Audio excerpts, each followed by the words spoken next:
Hello and welcome to the Lost Rewatch as we come to the end, almost the end of season 5. We're doing 3 episodes tonight. There were 3, I thought, fantastic episodes. And just to give you a heads up, next week, I'm taking next week off, and then we'll do the finale, the incident, a couple weeks from now. But we have Jeremiah, Matt, and Natalie from, I almost said Seattle, but it's where are you, Colorado now? Was it Natalie from? Denver, that's right. Denver, Natalie from Denver. But Natalie, how did you get into Lost? And I'm thinking it had something to do with Starbucks. It did. Yeah. So I was working at Starbucks and a coworker handed me the DVDs. He's like, you have to watch the show.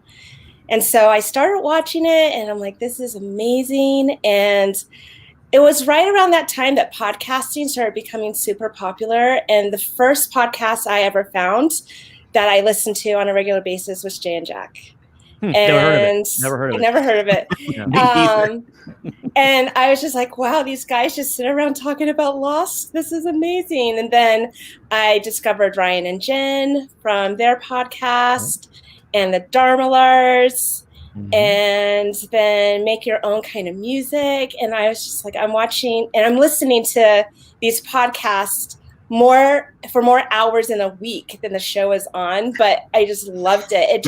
It made it so much more engaging. And then I started going to Lost parties. So we'd have Lost parties every week and we'd make food and then we would talk about Lost afterwards. I'm like, this show is like consuming my life, but that's how I got into Lost. You weren't alone. I never went to a Lost. I was never invited to a Lost party. Oh, that's sad. No. And yet you hosted a large Lost party. True. I guess that's true. But yeah.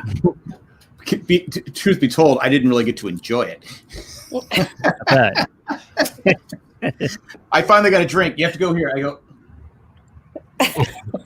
I'm not bitter, but no, that's it. Matt, did you ever go? No, you don't have any friends, so.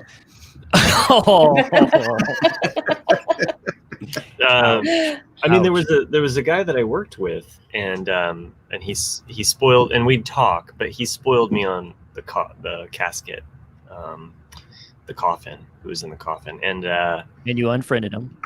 Yeah, I mean, it really was kind of like, all right, dude, like, you know, you're there, I'm here, and that's it. Like, we're no longer friends. We're acquaintances that work together. Yes. We can talk about this, but I don't trust you anymore. So it was kind of one of those, like, really? Like, and it was the day before or the day of. Like, it was like all I had to do is just make it to watching it that night. And when you spoil someone like that, I mean, it's different if it's like it's been out or you say spoiler alert or, you know, it's an accidental, like. Or you want to know. Or you want to know, or you're going online, you know, it's like, you know, don't go on Twitter if you want to be spoiled about the results of something. If it's a sports game or a movie or a TV show, it's like, nope, you got to stay off of the social medias, you know. But back then, that wasn't a thing. You know, it was more about people looking it up, you know, and looking at spoilers. So, well, the raw spoilers. Go ahead. I was just going to say, I was lucky because I had only missed the first season. So I came in, I watched the season 1 on DVD, and then I was able to start watching live season 2. So I was lucky that I didn't have like all these years to catch up and then be spoiled by people who just love to spoil things. So. Yeah, it's tough. Like I said, I was spoiled also on Who Was in the Coffin, but by another podcast. I went on their website. And one of their jerk listeners posted, I go, damn it. And I know it was true because they took it down. I said, because they would post spoilers. They would talk about spoilers, but they would warn you ahead of time. Hey, if you don't want to get spoiled, move on. We're going to talk about spoilers. So I knew it was true because they took it down. Yeah. Damn. So, I mean, I was spoiled like a month ahead of time. So I knew the whole time it was Locke was in the coffin. Or was it Locke? Who knows? I don't know. Anyway, let's start with something like it. Hoth. Is that how you pronounce it? You're the Star Wars expert, Matt. yeah, that's how it's called. So, I really enjoyed it. It had this episode had heart. This episode had comedy. And I just want to say off the top, this is the first time in the series I actually felt something for Miles.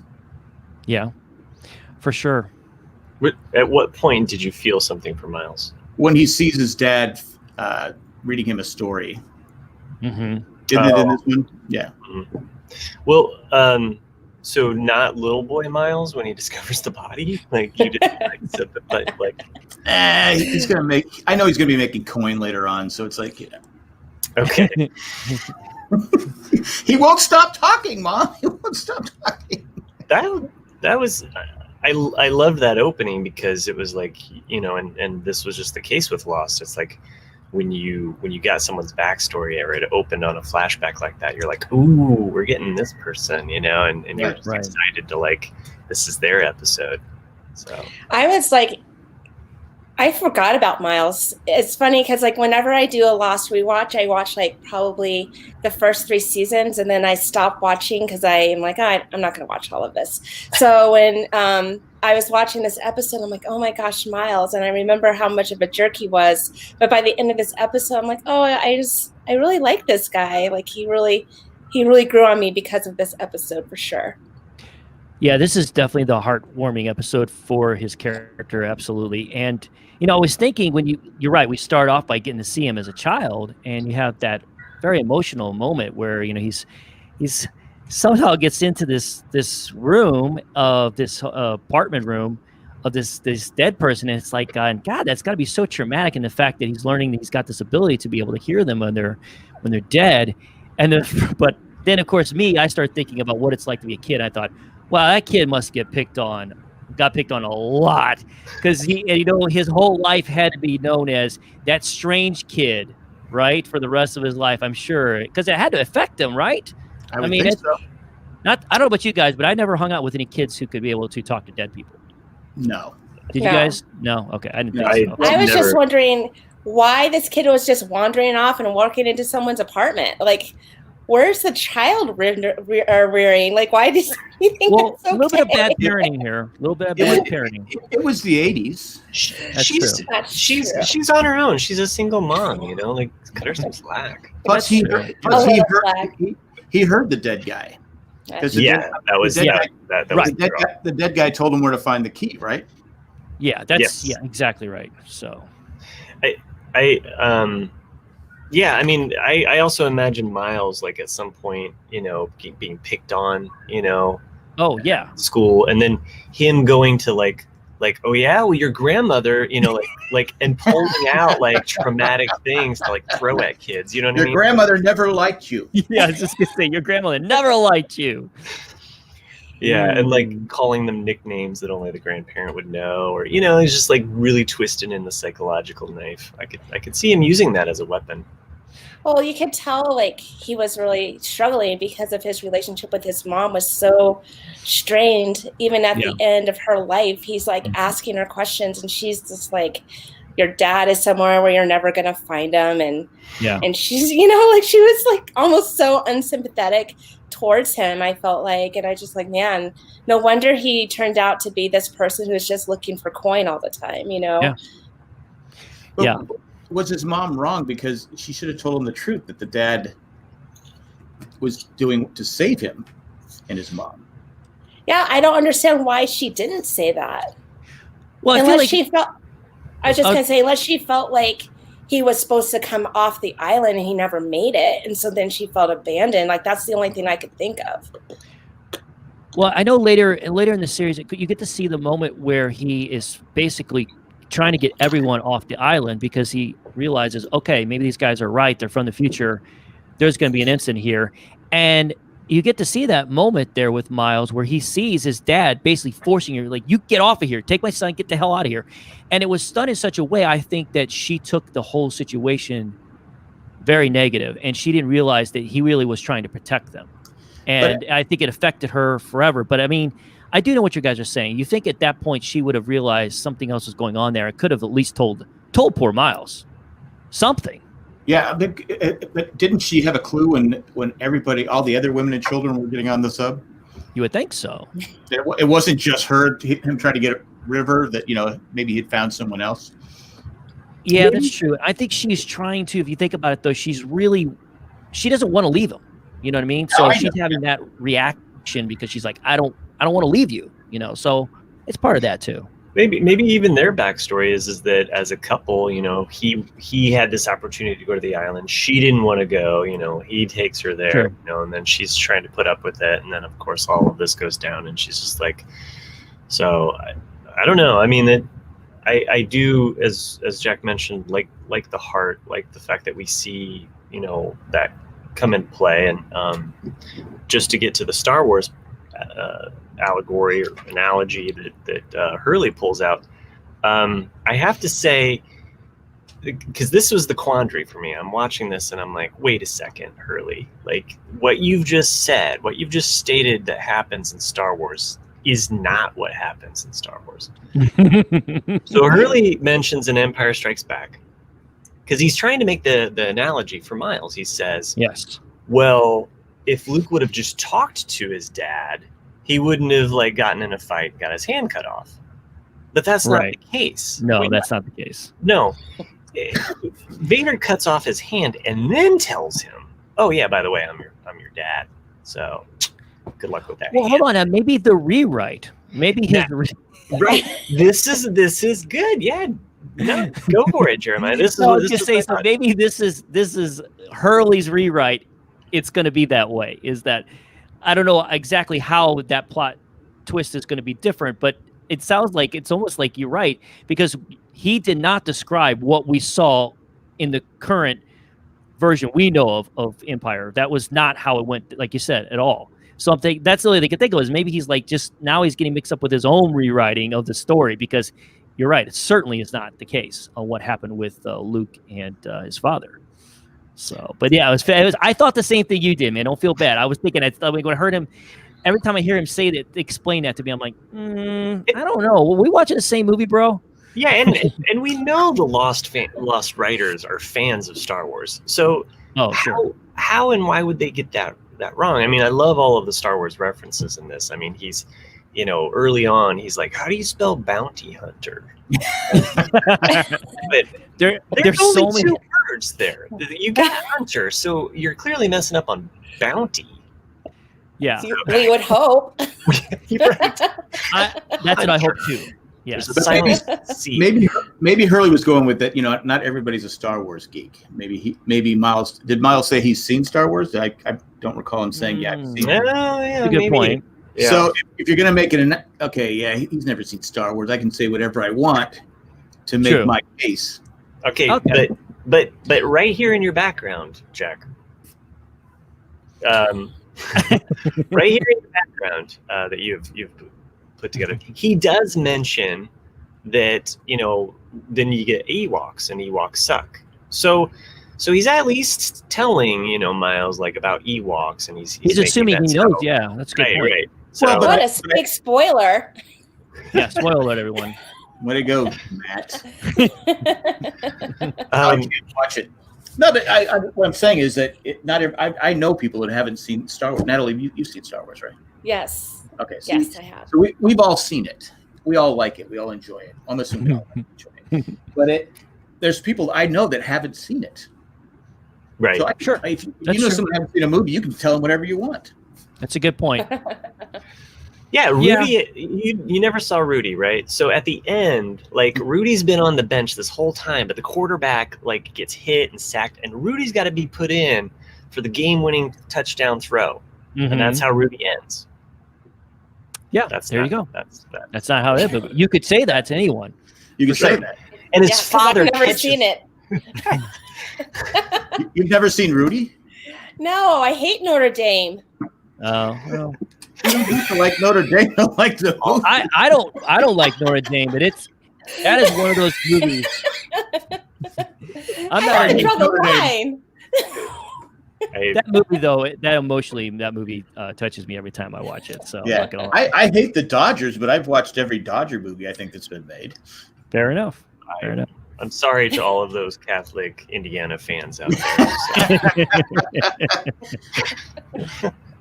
So basically what we're saying is the Hurley's just generalizing stuff to thinking, he probably has never watched this movie. So I'll just kind of make it sound like that, you know, if Luke would have sat down and had a heart-to-heart with his father, things may have gone a lot differently. Because that's a stupid analogy, number one, because it didn't happen that way. But also, if you know anything about Darth Vader, there's no reasoning with that guy. Yeah. That's Right? right. All you have to do is listen to the Imperial March, and you know. Yeah. So the other thing is how is Hurley going to get this mailed off of an island, right? Like, Fantastic barely escape the island, let alone Well, he could leave on the sub. Yeah, that's right. He could have left on the sub. Apparently, that in this time frame, they obviously are using the sub quite a bit and going back and forth. Daniel leaves and comes back, which we learn, of course, in these episodes. So maybe that's his plan. But it's a great question, though. I'm still laying the challenge flag that Hurley did not rewrite it successfully. That he never got that because he can't spell bounty hunters, and as the commenter just pointed out, he can't spell bodies either. Yeah.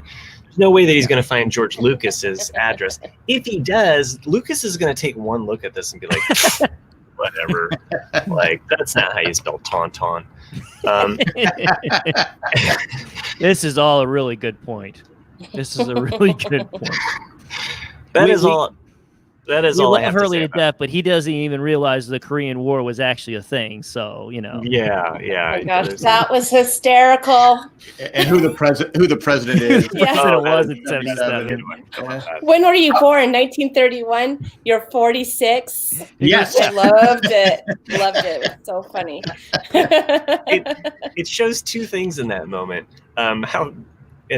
Forgive me, how dumb Hurley is, and yet how smart Miles' dad. I'm sorry, Dr. Candle, Wax. Chang, Waxman. I just call him Candle. Every time I wrote notes down, I said Candle. I'm not going to remember. He's Chang. I get it. He's got like 700 different names, but I'm always going to call him Candle. I do like that Miles did screw up by not taking the tape.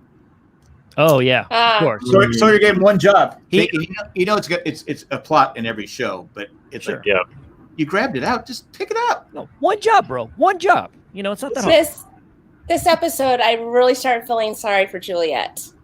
Yeah, because it was like every single time she was like there for Sawyer, it seemed like Kate would pop up and just make things so like awkward and uncomfortable, and I felt it made Juliet doubt who she was and the relationship, and it just was just like this was the beginning all the way to the end of this season. You're just like, man, Kate just screwed everything up, you know. It's just. Do you think a lot of people dislike Kate? I mean, I know there's a lot of reasons why, and not the actress, but this was frustrating because you'd sit there and go, There's Sawyer and Juliet were just happy. They were they all seemed. Miles seemed happy. Everyone seemed Hurley seemed happy. Jin would probably be happier if could reunite with son. But here come Jack, Kate. Well, I guess Hurley wasn't there. Jack, Kate, and Hurley come and just screw everything up. And son. Definitely, for sure. And for Kate in this particular first episode, I wrote down one of the things that drove me crazy is that I'm like, Kate, can you please keep your mouth shut? She has to go over and talk to Ben's dad. I mean, just don't leave him alone. You know, she always got to screw everything up. Yeah, but, the one time she has like some moral like compass. Yeah, she's exactly. And it's for Ben. He'll be. I have a feeling he'll be okay. What does that mean? Yeah, well. Even drunk Roger Lyons Workman figured out that she was full of crap. Yeah, holy shit! I know. I thought that same thing. So funny. Yeah, I mean, Kate and Jack were so like unsophisticated and unnuanced in like the conversations with Ben's father. I'm like, can you just like show a little bit of savvy and not tell him this information that's going to lead him down this path? Like, I was just like, oh my gosh, this is so awful. Well, Jack was picking up the slack for Roger. He said, I thought you just might want to, mourn your son that's not here, but he's all right and all the other stuff. Go have a beer.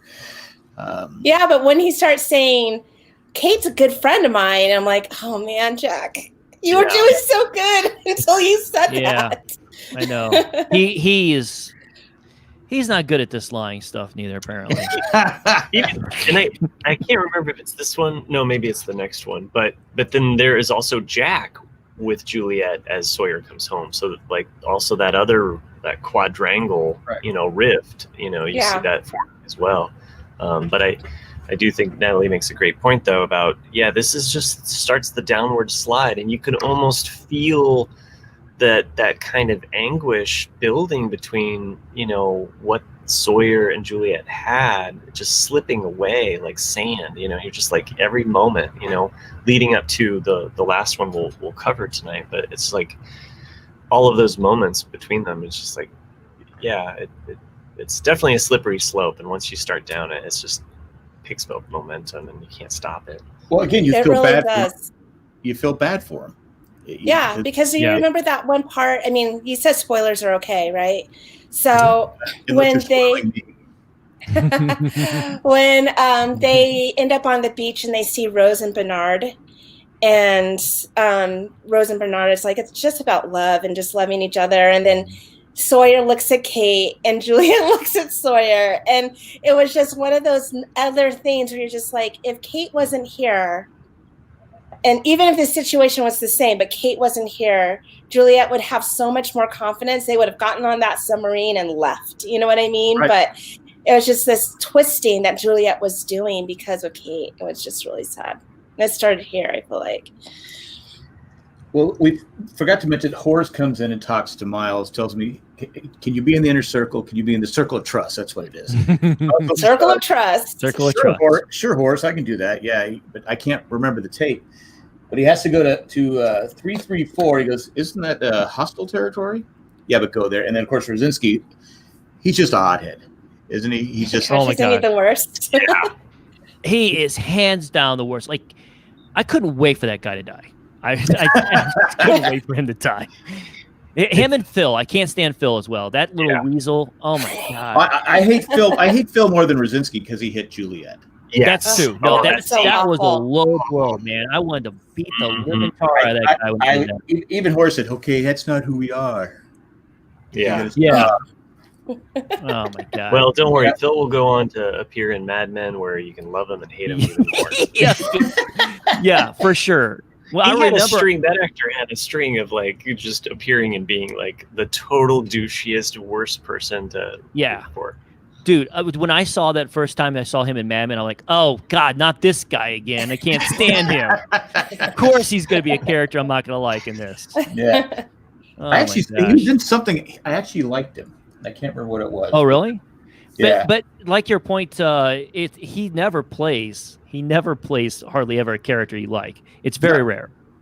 Is it just because he looks like a weasel? I mean, he just looks like one of those guys. I mean, I hate to, but maybe it's his acting ability. But he looks like a guy that you just want to punch in the face because he's a jerk. Yeah, no, I think he does. I think he has that look of just like you said, like a douchebag or something. I don't know. Yeah, because I know, and I got to meet Eric Lang, who plays Rosinski, and I was terrified because he's such a dick in this show. Yeah. And he does such a great job of being an a-hole. I was like, oh, I go, hey, don't take this wrong. I go, I'm shocked you're nice. Hopefully he took that as a compliment, Jack. Yeah, I said because I'll be honest, you scared me. I was a little intimidated talking to you because you were so angry on the show. Now, theory here though, is it because he's working so close to this energy that he's being bombarded and his, let's say he's just an underlying anger level, like he's a Leo, let's say. I know Jack's a Leo. But let's just say he has this but being around that much bombardment, it kind of intensifies because we've known that about the island. It intensifies certain things. So. Right. I never thought about that. That's a good point. Thanks. Interesting theory. Because you're being very gracious, Matt. That's what Matt does. This guy was a jerk. Yeah. But is there a scene that he's not angry? Maybe Matt, maybe you have a point because he's like yelling at everybody. What are you doing here? What's she doing here? What are you doing? Get this out of here! Listen to me. Yeah, it's a good point. He is always angry. I'm in charge. Maybe it's just stress. Yeah. He's like trying to get this experiment done, and he probably doesn't know what the end result is going to be, and he has this hope, and maybe it's now I'm being gracious. Thanks, Matt. It seems like maybe it could be work-related stress. Poor Rosinsky. I feel bad for him now. He's been living in COVID life for a while, total quarantine. It's got us all a little. One of the things that shocked me about his character is the way he even talked to Dr. Chang. I mean, I always thought that the doctor was in charge or something, you know what I mean? And then he was like, I'm in charge. We're going to keep drilling here and stuff like that. I was like, whoa, bro. Slow down, man. I have a question because Really? Dr. This Chang guy's in said charge? Sorry. that they're working on their crazy experiments. Is he talking about Rosinsky or is he talking about something else? And I thought he was a part of the experiment. So do you guys remember that line when he says, I thought it was about they're the polar working bear. I thought it was about the polar bear. Oh, about Hydra. Yeah, okay, that makes sense. Hydra Island. Okay, They were doing all those crazy experiments where they had that's where the cages that they locked up That's right. Sawyer and Kate and all them. So They're forgot. tattooing sharks. Which is, I mean, that's pretty badass to be able to do that. on a more Yeah, totally. I got to fill in. I do a lot of fill-in work here. A couple of sessions, you can't get it all at once. Do the outline first, come in and fill it in later. Or is that branded? Do they just and how do you do that with a shark underwater? I don't know. It's a lot of follow-up questions about the shark. You just have a shark. You just put it on one of those, gurney type. Gurney things. Yeah.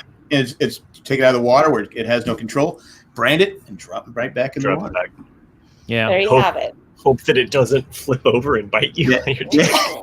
Or you just CGI, or you just put a CGI on it. That's fair. Oh, yeah. That could be. There you go. I do like how Miles talks to the dead body and finds out what happened to him. Yeah. Right. Yeah. That was cool. And then when Miles, because Hurley made sandwiches for everybody with his amazing garlic butter sauce? What garlic mayonnaise? Garlic And I mayonnaise. want to try this.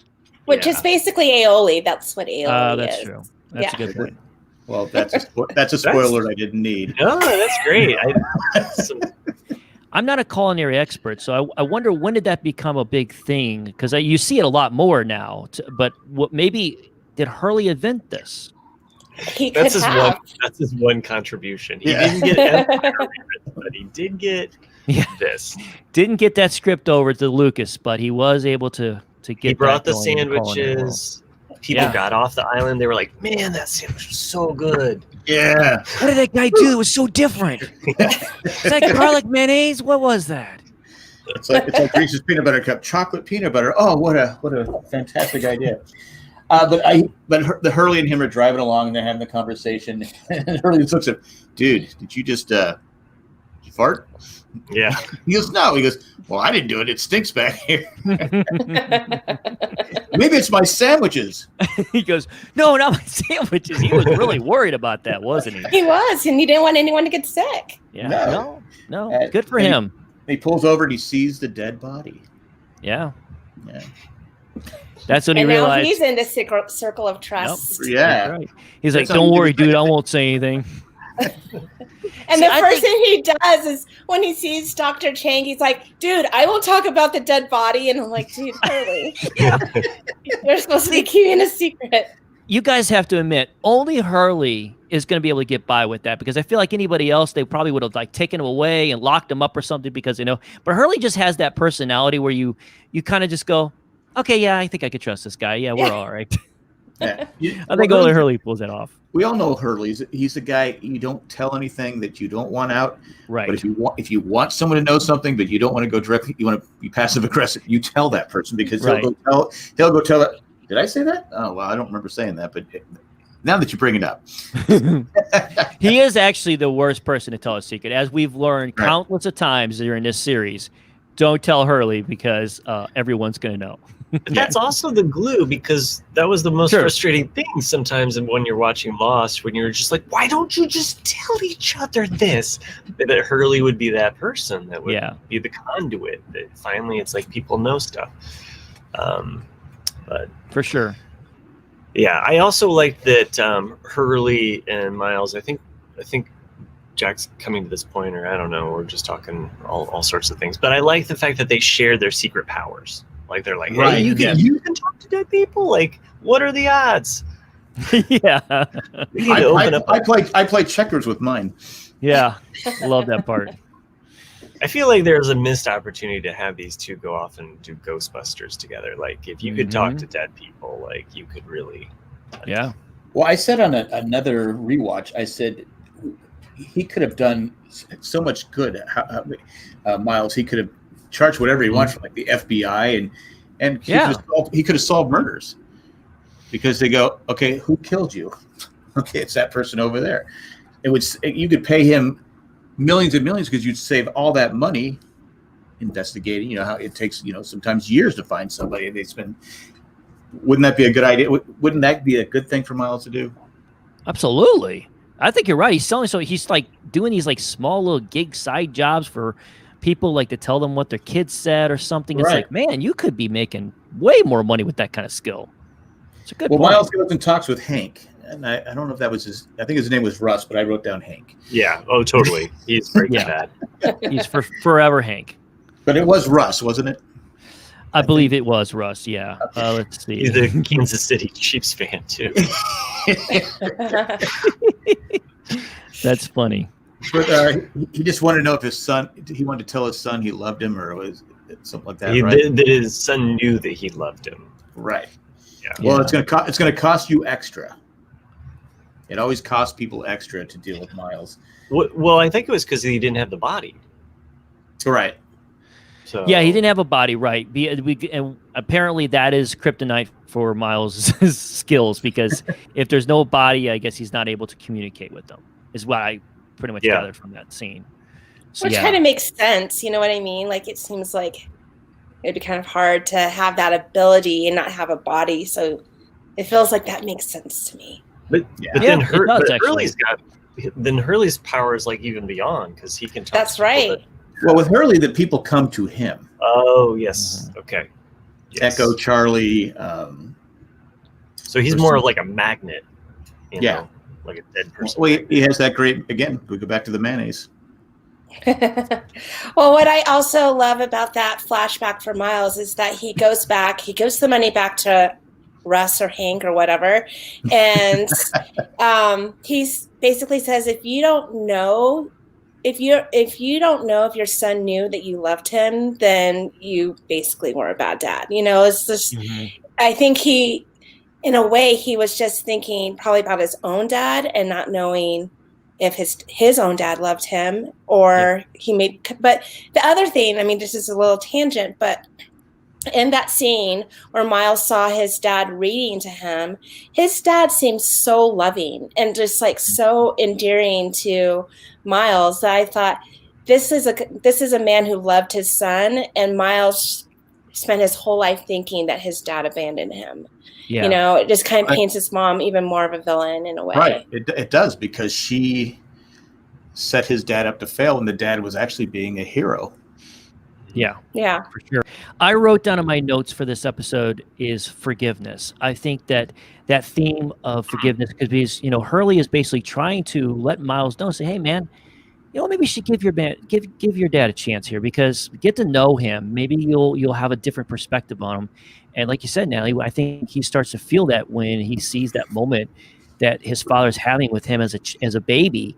And he starts to realize, you know what, maybe I'm wrong about this guy. Maybe he wasn't quite as terrible as I thought, and I understand, don't get me wrong, I understand completely why Miles would feel that way. He got very little from his mother as far as he knows of. This guy abandoned us as a baby, and he's a terrible person. But, and he's warranted to have that harsh reaction to seeing his father. But I think what was so beautiful about this episode is how Hurley's able to get him to open his heart a little bit and realize, hey, man, you know what? Maybe this guy's worth giving another chance. Why don't you get to know him? And I love that part. I mean, it's just so emotional. Yeah. I think it makes this episode that much better. Well, Hurley he goes, my dad left me when I was 10. He came back, and I forgave him, and we have he's like my best friend. We have a great relationship. Yeah. So, but I think it's different for everybody, because you have to deal with it yourself. I mean, Yeah, I was just talking with a friend just recently here during dinner tonight, and he's recently had a falling out with his father. His father has always been not the greatest dad to him his whole entire life, and he realized after some time, you know what, this guy's a cancer in my life, and I need to cut him out. And so everybody's situation is different, but I think at least this episode makes you think about maybe people in your life. Maybe it's not your parents, but maybe it's somebody in your life that you think of that maybe you should give them a second chance. At least give them an opportunity to maybe change your mind about who they are as a person. Maybe you're wrong about it or something. So I like that. I love that thing. I do that every time I podcast with Jack. Do you? Yeah. I understand. Yeah. I don't. I don't blame you at all. Give him another chance. Good for like 12 years. Good, man. Just keep coming back with that forgiveness. I get it. I get it. But Hurley does make a good point too. He goes, well, at least you have a chance because your dad's right here. Yeah. Mm-hmm. Your dad is here, and Miles goes, you just don't. He tells Hurley, you don't understand. You don't know. And like I said, Miles, he's in his 30s now. Yeah, something like that. So that's a long time to have hate for somebody, and then suddenly turn the switch on. Oh, okay, I'm going to like this person. Yeah, and like you said, I get it. For sure. But he's given, like you said, he's been given this gift to actually be able to hang out with this man at a time of his life and see who he is and what he is. Most of us would never get the opportunity. I mean, if Miles never went on the island and never had this opportunity to meet him, he would have gone the rest of his life thinking my dad was a jerk, an a-hole who left us. And so I think that's why Hurley realized, was like, hey, man, you got a great opportunity here to like really figure out, was your dad a jerk? Was he not a jerk? Right. Yeah, I love that, Jeremiah, because from the very first season, Locke said that this island gave us a gift, right? Mm-hmm. And so it still continues to give these characters opportunities to change and to forgive and to grow, and this is just another example of that. Yeah, for sure. Yeah. What would you guys? Is there a movie you would like to try to get credit for writing? Or rewriting, anything like that? I think to be honest with you, and we find this out later on when Sawyer and they were getting ready to leave on the sub, we find out I think Sawyer's right. Let's just invest in Microsoft or Apple or something, and we'll just be done with it. But I don't know. There could be something fun about being the person who writes Back to the Future. Pass that off to the guys that put that together. I'd probably rewrite. I've said this. I'd rewrite Logan's Run. Oh, okay. Logan's Run though came out. Did it come 77, 76, 77? You'd have to get that manuscript out right away, bud. Yeah. Maybe I went back further. Maybe I stayed in 1954. Okay. Logan's Run. That's not a bad one to rewrite. Huh. I would probably. Yeah, I mean, if you're gonna rewrite one, just rewrite them all. So just like Harry Potter. So ching, sorry about you. I made all the Harry Potter movies. Yeah. No, but seriously, the last Star Wars movie, I would totally rewrite that one. So that's just me. Why didn't I just rewrite all the Disney Star Wars?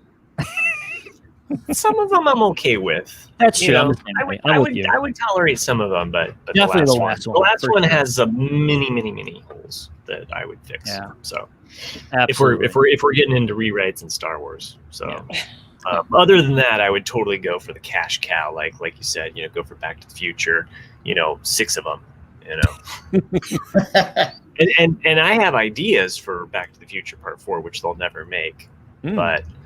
Basically, you take Doc's kids, the sons that he has, put them so basically we start with them as a Jules and Vern. Yeah, Jules and Vern, exactly. And they're older. They're maybe in their mid-20s, and it's like a dark light side thing. Like one's doing something evil, one's trying to stop the brother, and they're traveling through time, battling each other, kind of. Like a good versus evil kind of like thing. Cain and Abel. They could be called Cain and Abel, right? Well, they're I know they already have a name. Okay, but that's my take on where to take, because you can't the Marty Doc storyline, that's pretty much wrapped up. 3. You take it the next step, the next generation would be. So they're chasing it. They're chasing each other through time. chasing each other through time. Maybe there's something with her mother that died, and one blames the other one. I don't know. It's there though.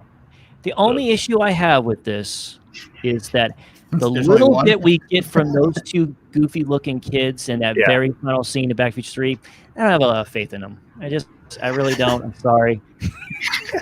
Well, that's why you have to push it way far forward. It had time to mature a little bit. Okay. Yeah, like they're kind of, and I mean, one's got the train, and then the other one has made another DeLorean, and they're, so we can get the DeLorean back in the action there too. Or one goes back and steals the DeLorean before it's stolen or before it's destroyed. I don't know. That's my thought on Back to the Future Part 4. That's a whole other ball of wax. Keep working on that garlic mayo. I think you're onto something there. Thank you. I appreciate that. Well, I don't think I can follow that up. Well, we should probably try and wrap this up, but we forgot to talk. Naomi meets with Miles, and he gets $1.6 million to go to the island. Right. That's a lot of money. I know I would. And then, of course, obviously, when the guys that show up, all the what do we call that group? The group that was working there with the Jacob setup that we're trying to protect. Do we have a name for that group of people? Is that the Ajira? Did they come on our Ajira? Yeah, that group. Well, it's Bram, right? That's his name. Yes, those guys. So when they, of course, I love how the fact he goes, I do it for double. You want to double it? Which, of course, ironically, 3.2. That's what he asked for later on with the incident. Would try to get Ben. So asked Ben for 3.2. He really wanted it either 1.6 or 3.2. He had to get something. Yeah, and I did. He never got that from Ben, did he? No, not that I'm aware of. We've never been told he got any money. So he was mad about his burrito, though, too. Yeah, fish tacos. Fish taco. That's what it was. Yeah. Oh yeah, fish taco. I was physically upset when I saw the taco hit the ground, guys, because to me, tacos are a fantastic thing to have. I love fish tacos, by the way. And I live in SoCal now, and I can tell you there's a lot of fantastic fish tacos here. That was probably a darn good fish taco he lost. I'm sure. So I can understand him being upset. Forget about the fact he just got kidnapped and thrown into a van. He's upset about that taco. I guarantee that fish taco had garlic mayo. Oh, for sure. Saying full circle. Phil knows that Sawyer and Kate took the kid, and then Sawyer punches Phil, which I just loved. Yeah. I thought it was a That's great the best thing. part. And they lock him up in the closet. Then we have Miles. Let's see. We get the Ewok suck scenes, and then Miles sees his dad reading to him. It's like almost a tear. Yeah. It's Miles. But overall, did we love this episode? Did we like this episode? Was it better than Matt's version of Back to the Future? I love this episode. So, as we've mentioned, it's got heart. It's got the forgiveness. It's got Miles. Like we turn around on a character that we've just kind of been, because up to this point, Miles is just one of those characters that you're just kind of like, what's your problem, dude? Like, well, now we know. Why do you gotta be such a Rosinski? So yeah. Yeah, we definitely connect emotionally a lot better with Miles. It definitely changes your feelings about him completely. And I think overall it's just a fantastic episode. I think when you look at the three we're going to be talking about, I would probably put it number 2, just a little bit below the variable, but I did really enjoy this episode immensely. Well, it definitely kept the story going, which season 5 did a really great job of doing. Yeah, the pacing is always spot on in season 5, for sure. Well, next up, you mentioned the variable. Let's talk about it. We start. How come Daniel doesn't have a British accent? That's a really good question. That's a good point. His dad has got a British accent. His mom has a British accent, but he doesn't have one. Did he grow up in the UK? I don't know. Where was his degree? Where was his degree from? Wasn't he getting his degree from Oxford? Yeah. So that's this is a great point, Jack. Yeah, it's a very good point, Jack. I have no idea. I'm not a speech expert here, so I can't tell you. I think I said because I think Faraday's not Faraday, but Jeremy. What's his name? Jeremy Davies is a great actor. I think he could pull off the accent. I think so. Yeah, I have confidence in Jeremy's ability to pull off a British accent here. I mean, if it's mediocre, it's still better than nothing, because you're right, he really doesn't fit the mold for their, like, you look at those two, even if you look at the young version of them, you still are just like, I don't know if I'm buying this. Yeah. You know what I mean? He doesn't look like either one of them. No. Right. But I would never want to take away from the casting, because the funny thing is that I've always said this before, is I love all the casting. Jeremy's fantastic in this role. I can't imagine I just can't imagine Faraday being anyone else other than Jeremy. He just plays this role so perfectly. So for me, it's hard for me to imagine anybody else in it. But he physically doesn't look like he could be their kid. That's the only problem. But outside of that, everything's great. He did fry his brain, though. So that but still, that happens after, right? Like that happens. Yeah. So. But I like when he goes to tell Jack, and see Jack, and Faraday tells, "Well, I saw your mom. Well, my mom was wrong." And at this point, Jack's got to be all right. You know what? I don't have faith. I have faith. I don't have faith. What are you people doing to me? What are you doing to me? Yeah.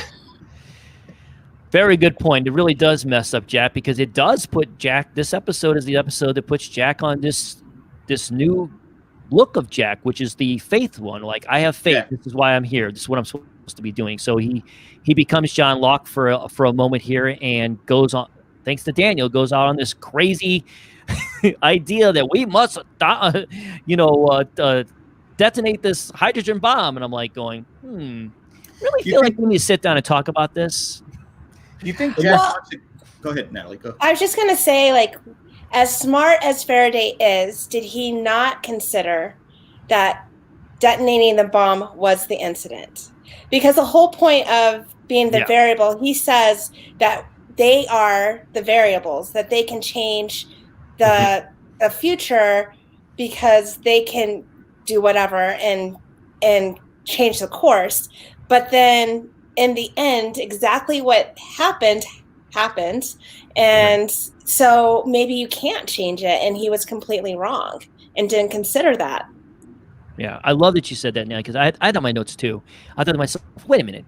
You're right. He's a very smart guy, but he completely overlooked the fact that variable, them being the variable, that they're the one that caused the incident. It's really fascinating that he never thought that. But fortunately for poor Daniel, in this episode we learn, there's a lot of things obviously he was wrong about and should have probably thought through. You think maybe his desire to bring back, to reverse Charlotte dying, just clouded his judgment, because he's just like, almost like Jack suddenly agreeing, okay, yeah, this is what we got to do, because if the plane never crashes and they never land, I know that's the next episode, but if Jack doesn't become the leader, people don't die because of Jack, because Sawyer a few episodes earlier says, when you were in charge, Doc, people died. Yeah. So I'm going to think this out. So, Jack has always wanted to fix things. If the plane never crashes, he lands in Los Angeles. He has a funeral for his dad.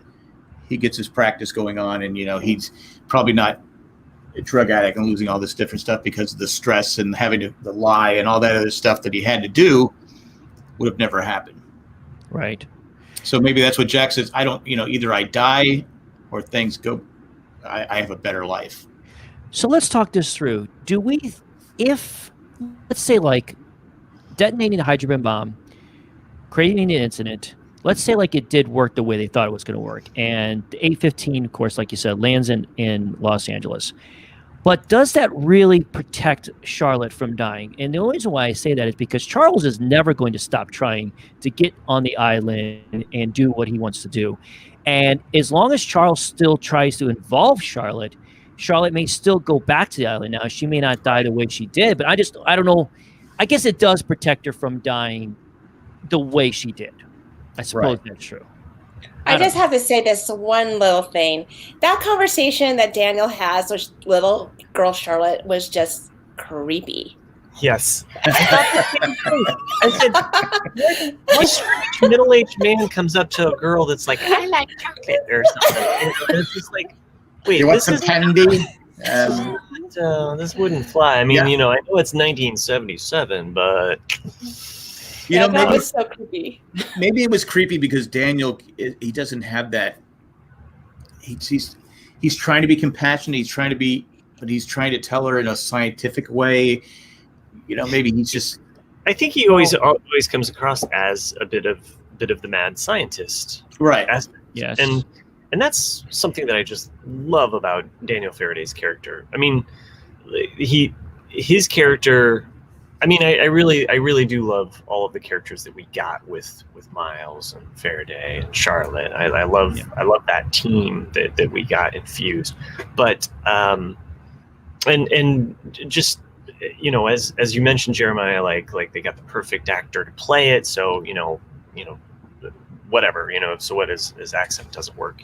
Everything else, that he does as far as like his losing his memory and those scenes where he's trying to like appease his mom, but he's also like trying to live his own life. So perhaps just that mad scientist character, coming up to a little girl who's completely innocent and sitting on a swing just doesn't read the same way, but I thought the same thing, Natalie, and I remember watching this and not having that reaction the first time through. I thought the first time.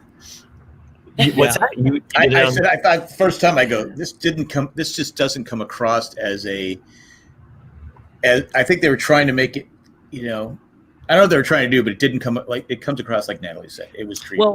And it's creepy because we know that he loves her. Yeah. You know what I'm saying? That's the problem. Right. It'd be one thing if it was her teacher or something, and and he's like, oh, I have an affinity for this kid and I just want her to be safe. It's another thing entirely that he loves her, and that's kind of what makes it creepy. Well, Yeah.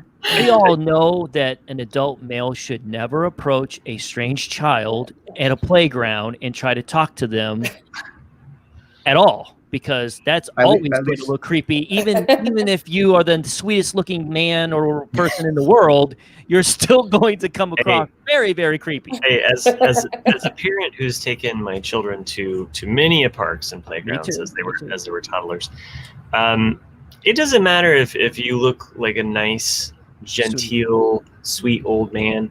I'm like, why is this guy here? Who's he with? Like, is there kids? Like, why is this guy here? Like, as a parent, you're going to run up immediately when anyone approaches your child while they're swinging on the swings. Absolutely. So, in fairness to Daniel, I don't think no matter what he looks like or what he's going to say, it's always going to come across very creepy. But I think for us as the audience, it's a very mixed emotion because, like you said, we know that this is an emotional moment for him because he's already been told while the person he loves is about to die that he does this, that he approaches her as a child. And of course, I'm sure he goes through lots of things in his head, like, should I go over there? Should I not do it? Obviously you could tell he was struggling with it, but he couldn't help himself because, like you guys said, he loved this person and he would do anything to save her. And like you said, Jack, he's already probably clouded his vision on whether or not he should be going after about exploding this hydrogen bomb. So his whole act during this episode is emotionally driven because of his love for Charlotte and trying, like you said, to do anything to save her. And that's what keeps it a little less creepy. But you're right. There's no way that's not ever going to be odd to see, Would it have been better if you just ran by her as he was running? Don't come back to the island, Charlotte. Yeah, and throw a rock at her at the same time. Maybe if it was a letter. Ooh. Yeah, maybe. You just got a letter. You just got a letter. And it has to be folded in that like weird sort of origami way, Right. It's a little like, Oh, mommy, this man just gave me a love note. Can you get her a fortune cookie? A fortune cookie, maybe. Kids love cookies. Don't come back.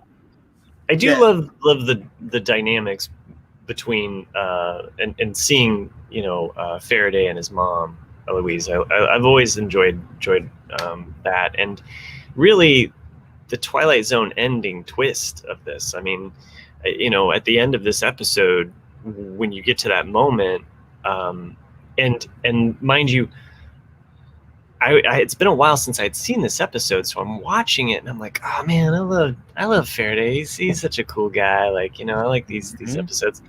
And then it's dawning on me. I'm like, wait, doesn't he die at the?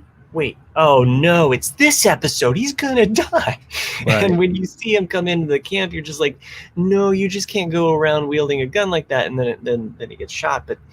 But at the end, though, and I thought, like, yes, this is a very Twilight Zone ending, and just the rhythm and the pacing that Lost did, where they still keep the story going, and yet they give you a little bit of that sci-fi kind of like, ooh, and to get that back to back with Miles, where you have the parent, and child out of time, and then now we get another parent and child out of time. It's brilliant. That they weave that, and we do get the reveal that Charles Widmore is also his father. So, yeah. And the last thing I want to say about this scene, of course, with him confronting little Charlotte, is that as an audience, though, because I was on the last time I was on here, we talked about the episode when Charlotte dies, and I remember mentioning about the fact that as an audience, we were waiting for this moment. So even though it kind of maybe doesn't come across exactly how you thought it was going to be, but we had to see it. We wanted to see it. We wanted to see him approach her as a child. So I felt like that, I think the writers had to make sure this happened, even if they struggled with trying to make it seem, get the emotion they wanted you to have. But they had to do it at that point because they already told us. Do it. Yeah. You knew it was going to happen. I also want to talk about when they're at the construction site. Didn't it sound like the smoke monster at times? Yeah. When they heard it, there's some of the hammering. Yeah, that's right. Huh. I mean, I know it's done intentionally, but I was listening. I go, oh, smoke monster. Anyway. No, I definitely think you're right there. That's a good point. And it kind of. Go ahead. I was gonna say it kind of gives that ominous feeling that the smoke monster is always there. Right. And then Faraday tells Candle that Miles is his son. Yeah, that's a big moment. Is this true? No. No, he's crazy.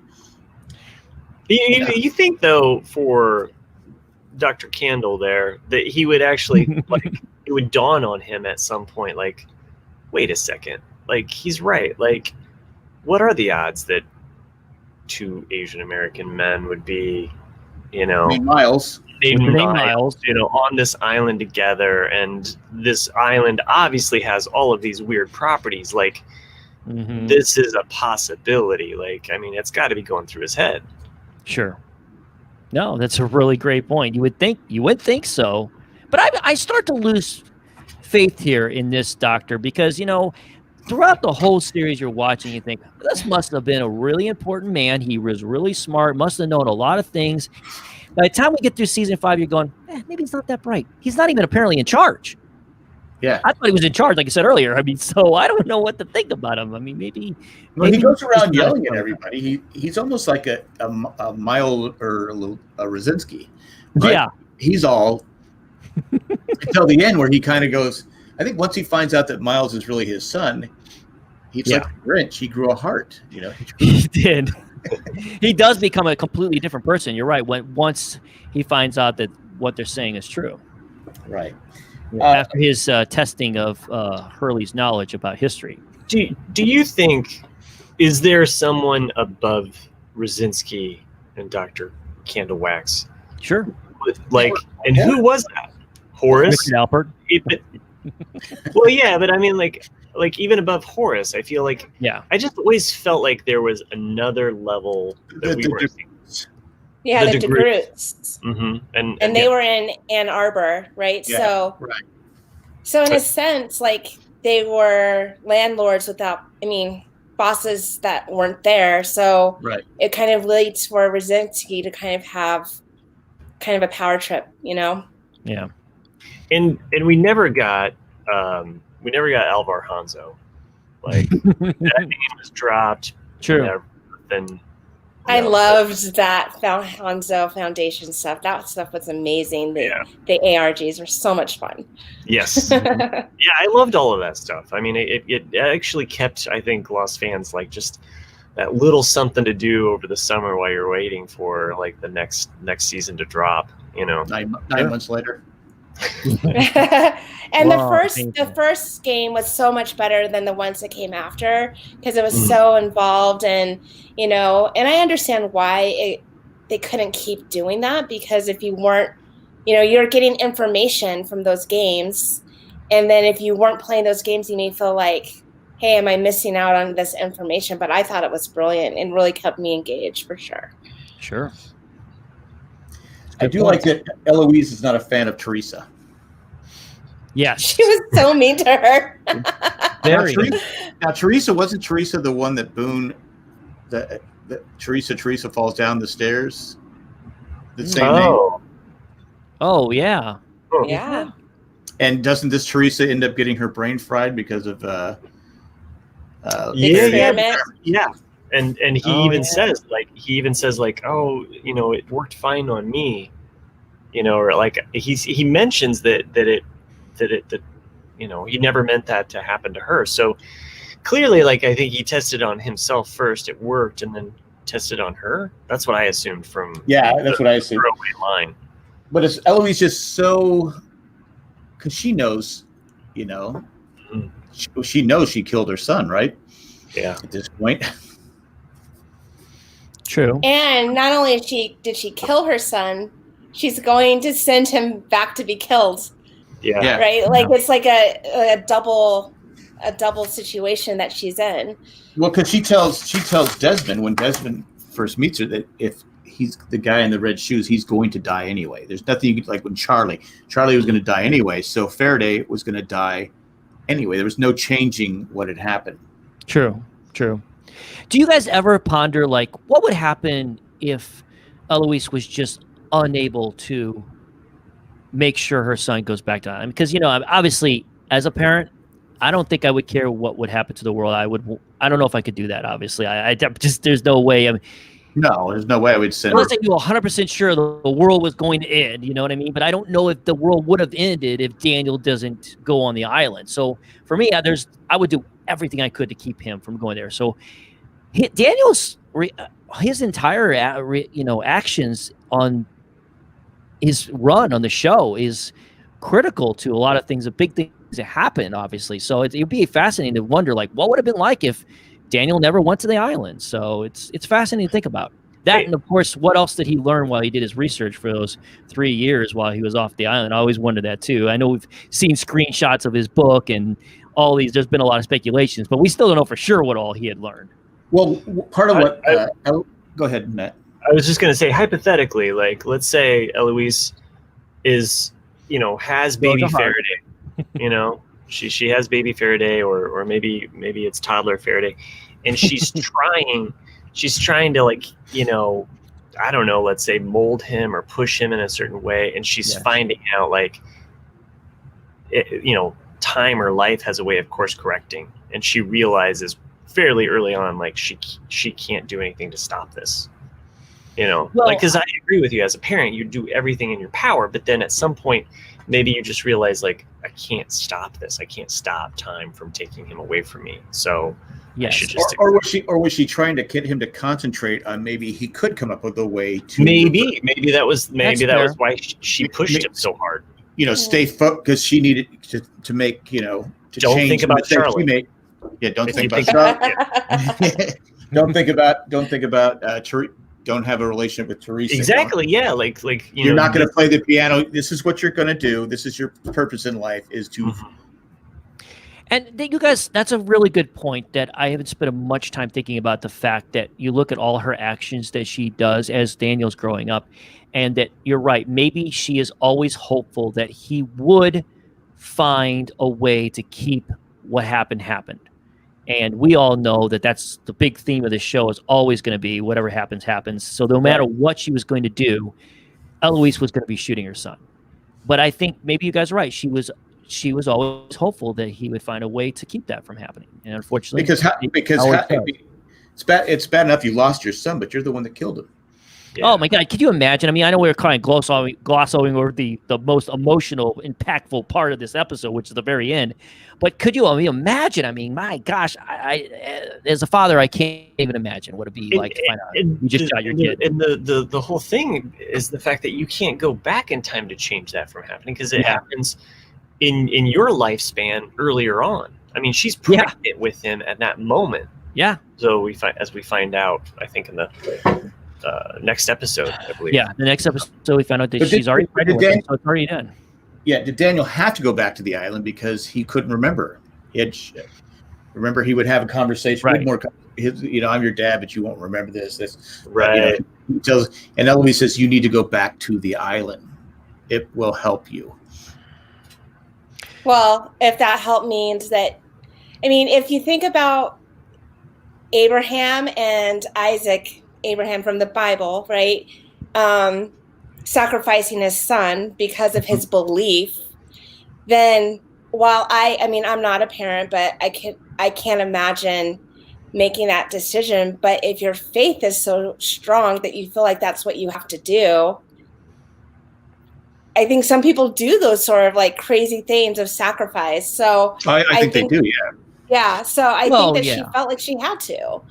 And I always love discussing that whole notion and theme about like, do you sacrifice the one for the many? I love that, but I think that is an extremely difficult thing to ask a parent to do.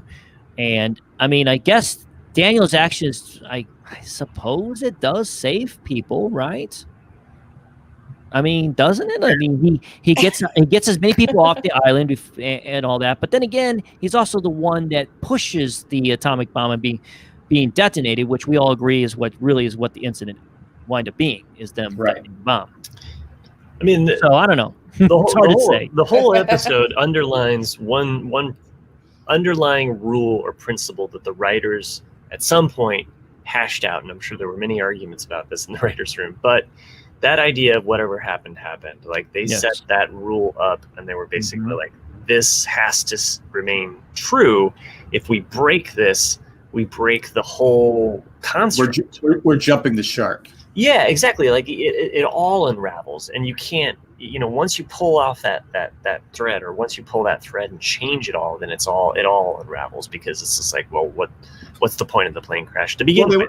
Because it's like they were telling us the whole time, though, with like Eloise, it happened. They're hitting us over the head of it, especially this season. Whatever happened. Whatever happened. Faraday, we know, just wanted to bring Charlotte back. He just wanted to change that, and Eloise just wanted to erase her shooting, Daniel. Just a whole chain of everyone wanted something, but they couldn't change it because whatever happened.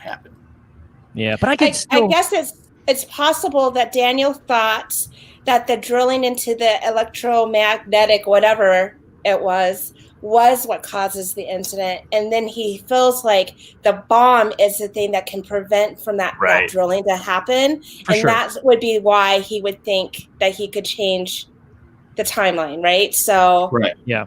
I mean, we even hear in this episode, Chang says something like, "If you drill 1 centimeter closer, the whole thing goes blue." I don't know why I'm going into Doc Brown. But, that sounds like a Doc Brown again. Yeah.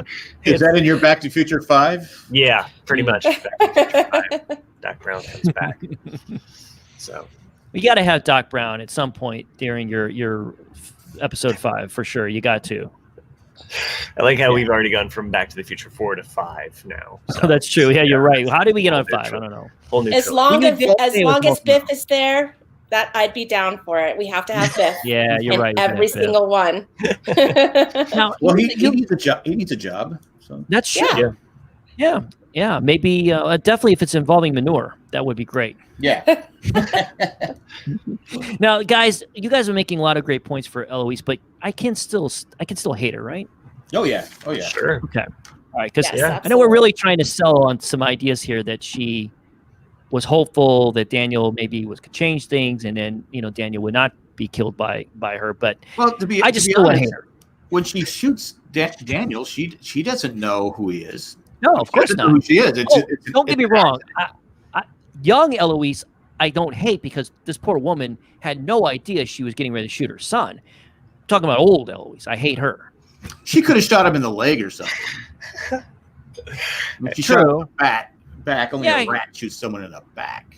That's a good point. I mean, but she's trying to protect Richard, and she doesn't know. And young Eloise is easier on the eyes, so there's that. She's definitely much easier in the eyes. And as you pointed out, Daniel's actions is so careless. You don't want it in there, and you're running the gun, pointing at people. He could have just. I mean, that whole situation could be handled a lot better. He didn't even know how to use a gun. Oh, he didn't. Brzezinski came. Why does he have a gun?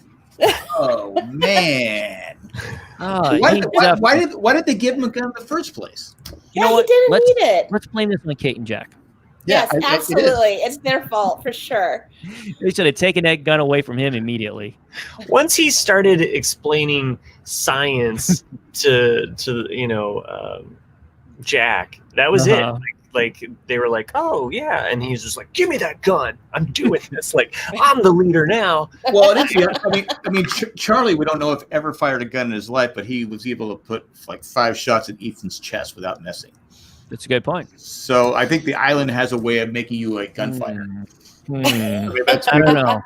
The way he was banishing that weapon, I'm still not sure. And there's that moment where he gets grazed on the neck, and that convinces him, like, when you first met me, did I have this scar? And so that, I don't know, that messed up his whole variable. Him being shot, seeing Charlotte, him being shot, like it rattled. Yeah, really screwed up.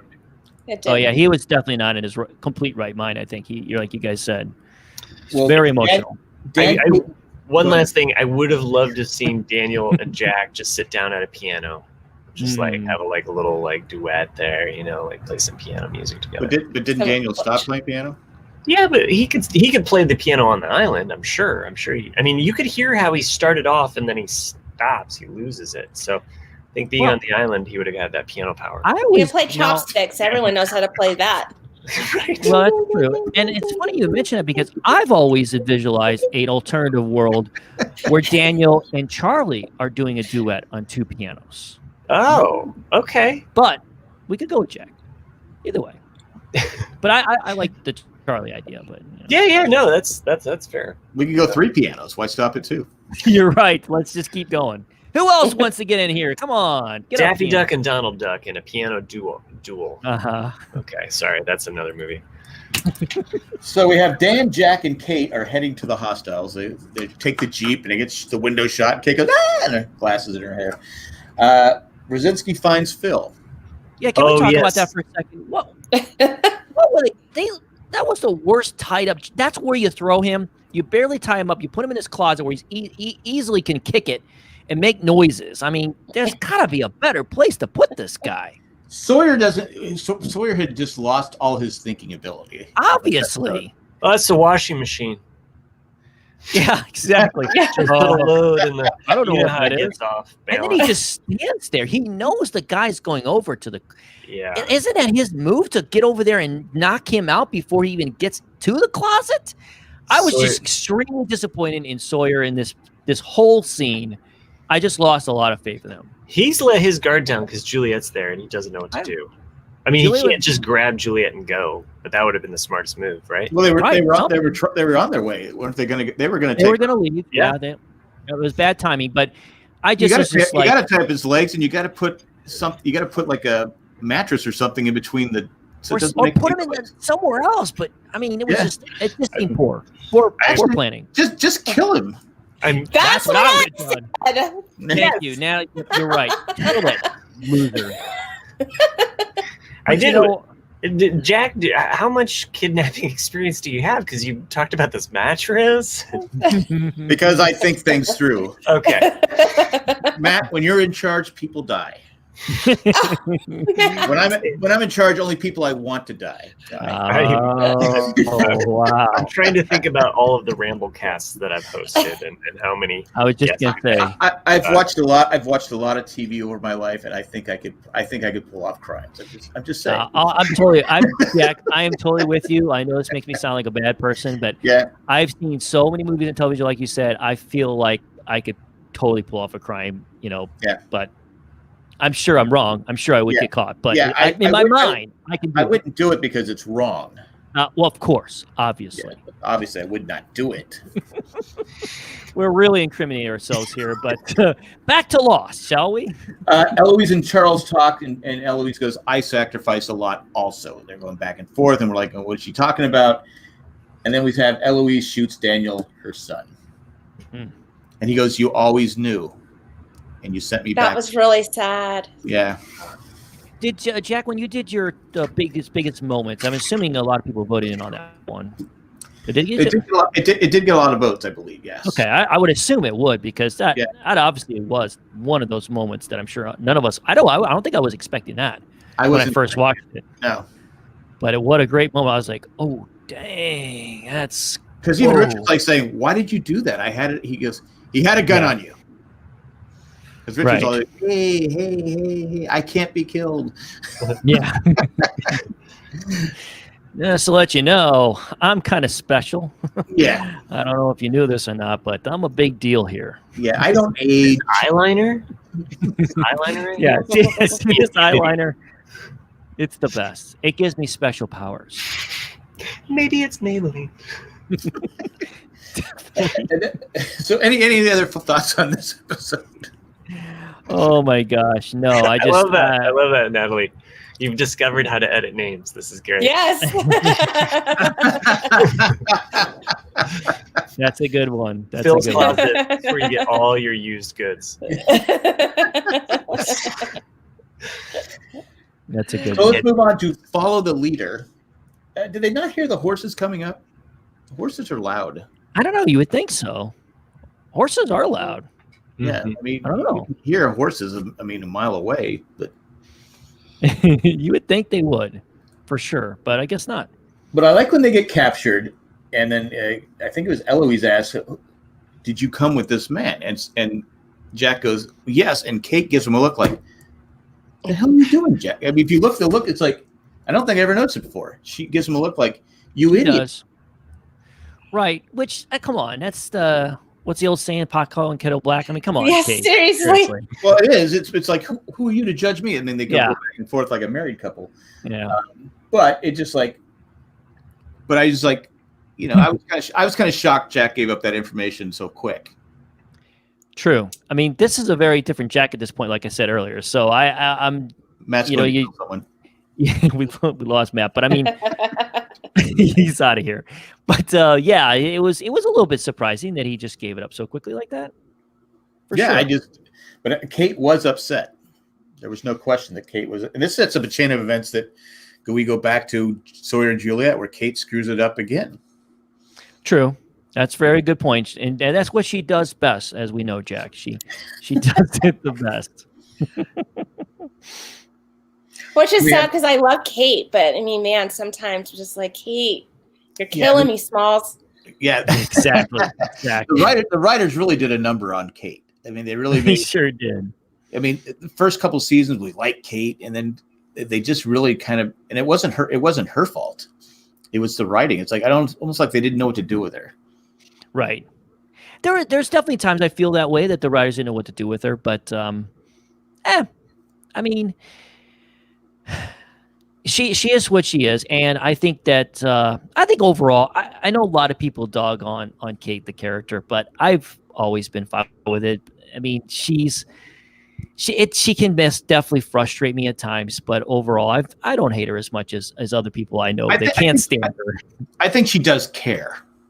She definitely cares, and especially at this point, she really does. I mean, I remember the first time watching, I was confused by the fact that she was so passionate about keeping young Ben alive, and I feel like that at this point, and I know we've brought this up before. Jack would have been on in previous cast here, but she's definitely a changed person, especially at this point, because of spending 3 years raising Aaron. I think she really has a change of heart, and she looks at things so much differently, and so she's a different person at this point as a character, in my opinion. So it's a different Kate at this point. Well, Jeremiah, I couldn't agree with you more, and I wish the writers would have focused a little bit more on Kate's desires of why she was there, because And I mean, and maybe this is hindsight, but I also feel like in the age of Me Too, Sure. that I feel like they rate women in a certain way. And even now, they write women better. And I think that they would have given her more agency in her mission versus always putting her in these situations where she's either longingly looking at Jack and confused, or Sawyer and confused, or chasing after these men all the time, when her real agency, the real reason why she's there, is to find Claire, you know, because she wants to reunite this mom and her son. And I felt like they just didn't spend enough time focusing on that. I agree 100%. And I do think you're right. If the writers were writing this show today, I think, and I would hope we would have gotten a much more flushed out Kate, especially on that part of her, because like you said, that's a really important part for her. I mean, we eventually get it, but like you said, we didn't get enough time on it. No. Well, I also think the way Jack handled when they were, you know, they get thrown into Eloise's tent and they're talking and Jack tells Kate what his plan is. Look, the crash would never happen. And she's like going, well, we had something together. Also, if the plane lands in LA, I go to jail. Yeah. Jack is so selfish in this very moment. I know. Yeah, he's so concerned about making it right for him. Yes. They completely forget it. He goes, well, there was a lot of suffering, Kate. But she goes, there was a lot of good. So I'm on Kate's side of this whole thing. Yeah, for sure. I can see trying to change things, but he's not. It's a Jack's bedside manner where he doesn't know how to talk to people in a compassionate way. He just like, boom, this is the way I think. That screw it, that's the way it's going to be. And she's just looking at him like, but I'll go to jail. I'll never get Aaron. We'll never have a relationship. We'll never have. He just doesn't care. Yeah, for sure. And he does, and I don't think he realizes that until obviously the very end. I think that's the problem with Jack, is that he goes this whole time, and it's not till the very end we realize how important these people were to him and how this whole time on the island was important to him. So, but even at this point, he still hasn't got that yet. Jack's character is always about fixing things. Right. And so this idea of fixing the whole thing, even as messy as it is, I think that is still part of Jack, So, and would he been so concerned about fixing things if he didn't feel guilty about everything that he did on the island? It's a lot of people did die because of him, and he was under a lot of pressure, and the lie he had to take when he got off the island, because he had promised everybody would get off the island, and only 6 got off the island. Right. He always blames himself, for sure. He's always going to be that way. He's never felt good enough his whole life. He felt like he's never good enough for his father. I know we've talked about this before. He's never been good enough for his father. So he's had these feelings his whole life, and it drives him. And that's that's a big part of his character. And it like I said, it takes him a long time to like really figure a lot of that out. But how stupid do you have to be, though, when you're telling someone you obviously love? He loves and cares about her. Yeah, it's like it'll never happen, Kate. And she's like going, I mean, I don't, there's what's wrong inside of you that you're not seeing that it's not going to be better for Kate. Yeah, you're right. This is a really bad moment for Jack's character as far as like, whether or not you're going to like him or not, because he is clearly not trying to think about her side of this thing. No. At all. He's just so focused on himself. Season 5 is not Jack's season. No, it's not. You're right. And he's absolutely not concerned with the fact that he's about to kill a bunch of people. Mm-hmm. Yeah. And Eloise obviously doesn't care either, because she's willing to like kill all of the people in her little village right now with the bomb. Just to bring, just to chain things. But she doesn't know that yet, because she's a younger version of herself. Well, she clearly buys into this story that Jack and Kate are saying that they got obviously from Daniel. And I guess at this point, she must be thinking, oh, well, if my son was willing to come here and do this, maybe he knew something and knew that it was important to do this. But really, they really need to sit down and think this thing through, I think, because this sounds like a terrible idea. Well, I think the fact that the journal that she gave Daniel had her handwritten it. And Well, that blew her mind. I don't That blew remember writing this in Jack goes because you haven't wrote it yet. Yeah, for sure. So her mind's been blown. I mean, obviously she's lived on the island for long enough to know that this island is extremely special. Obviously it has properties that we could possibly imagine. And so she's seen a lot of strange things. This is just a new thing for her that had to like go, wow, something's going on here. And she is able to believe them by seeing her own handwriting. And she feels like that maybe her son was onto something. Obviously he wasn't, as far as changing some things. I mean, I don't know. They obviously did really spoil it. Don't change anything. The plane still is going to end up on the island. But yeah, anyway. And then we kind of skipped over Locke brings dinner. To Richard. And I thought it was a great line. He goes, "There's something different about you, John." Yeah. I don't know about you guys, but I mean, we haven't spent a lot of time talking about what's going on with the whole Locke storyline right now. But getting into that with this episode, and I love all that stuff. The interactions between Locke and Ben and Richard and everything, that whole circle there is just such a delight to watch, especially on a rewatch, because obviously we already know who this character is. It's not John Locke, but we don't know that, of course, when you first watch it. But when we watch his rewatch, it's so much more delightful because you know what's really going on. It's just great how the Man in Black is able to manipulate people in such a way. It's beautiful because we're used to seeing Ben do that, and now we're seeing, of course, the Man in Black do that, which is great. I just love all that stuff. And when you watched it the first time, you were just like, yeah, of course he's different. He's reborn. Yeah, he's reborn, right? And you don't know that he's been taken over by this. Yeah, he is actually somebody different. He's not.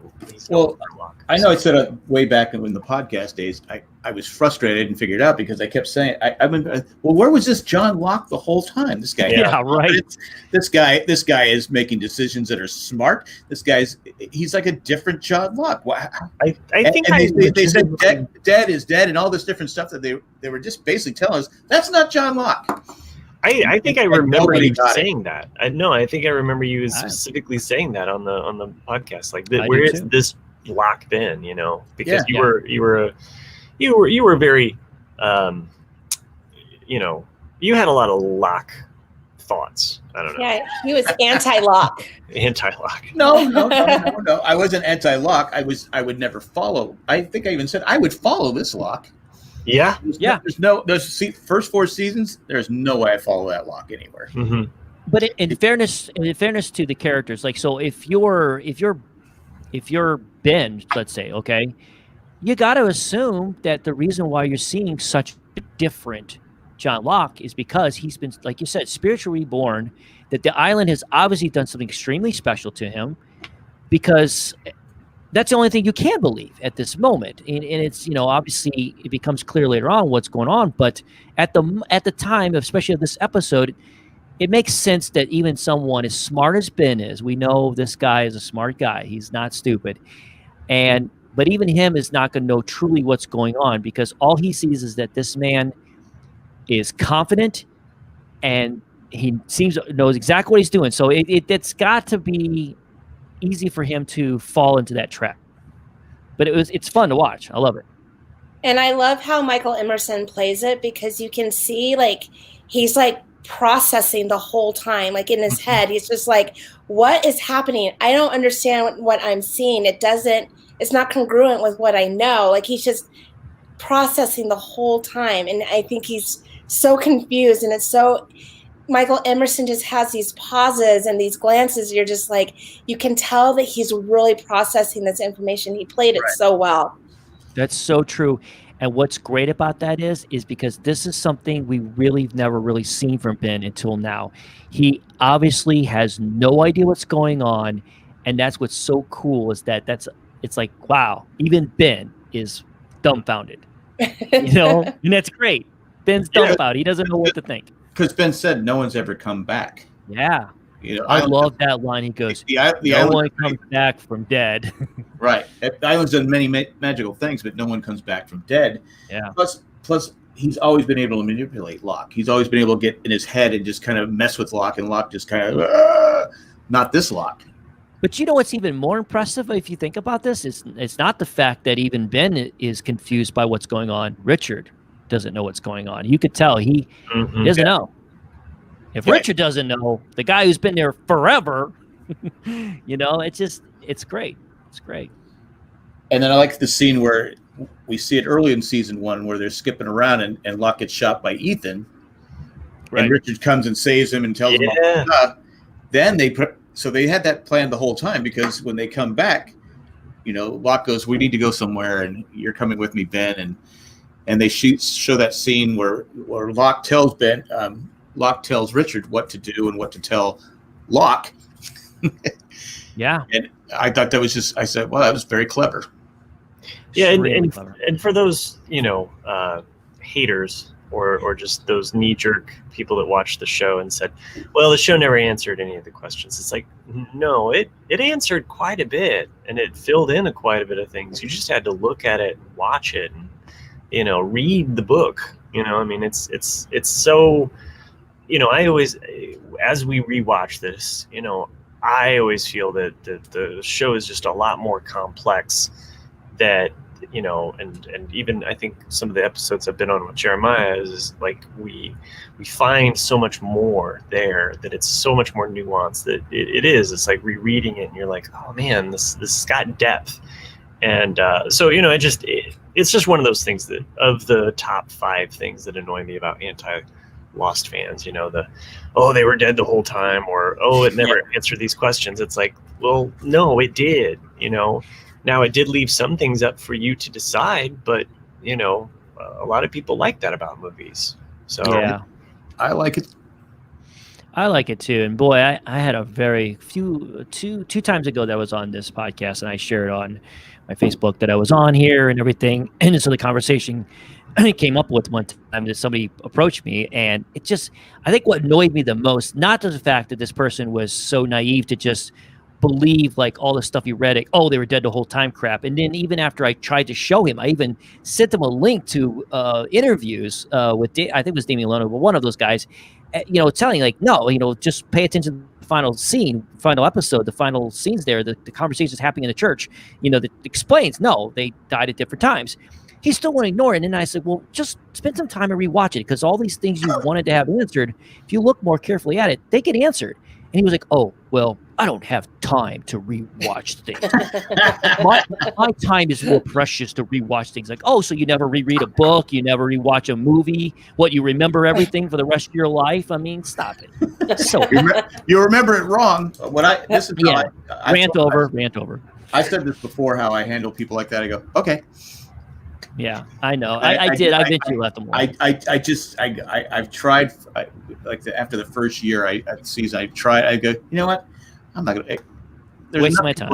There's enough people out there that got it and loved it and appreciate it. I'm not gonna try and convince someone that doesn't like it. This guy thought I was insulting intelligent. He goes, I went to school and I got a master's degree and blah blah blah. And I'm like, that doesn't matter, bro. You could be the most educated person in the world. That doesn't mean you still completely miss the point of the show.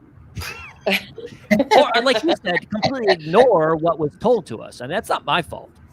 Because I get people all the time. I'll put the link. They were dead the whole time. Terrible ending. I go, I don't even answer them.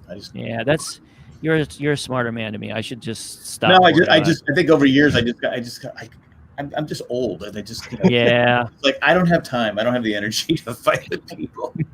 But speaking of fighting, we have Sawyer being punched by Rosinski, and he's handcuffed, and even Juliet goes, We've been living together for 3 years. We were friends. Yeah. Not anymore. Tell me what you want. Tell me what you really what you want. Anyway, but then Phil says, I have a way of getting him to talk. Yeah. We talked about this earlier. He punches Juliet, and God, I think everybody in the world might be hate Phil. Oh my God. But I do love, like, right after he hits her, that she looks and she has this little smirk, like, you're a dead man. Like, she just had this, I was like, yes, Juliet. I just love Juliet. That's a good point. That is a good point. But to your point earlier, Natalie, if they would have just killed Phil, that would have happened. Yeah. Now, if you're the actor that's playing Phil, and you know that if you pay any attention to Lost at all, you know Juliet's a popular character, that Sawyer's a popular character, and you get the line, I gotta punch her? I mean, I know you're not the star.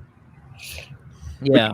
Do you have? I mean, I'd like to ask that actor. Was there some hesitation in saying, "Hey, I don't want to do this"? Right. Yeah. Yeah.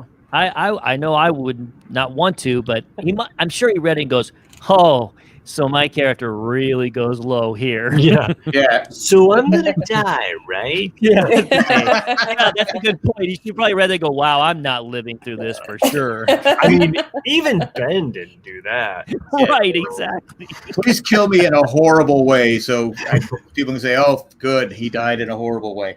Right. I don't know. That would be a little. Anyway, we got Hurley, Miles, and Jen. Kendall talks with all three, and he finally realizes it. You are my son. There wasn't a lot of compassion there, was it?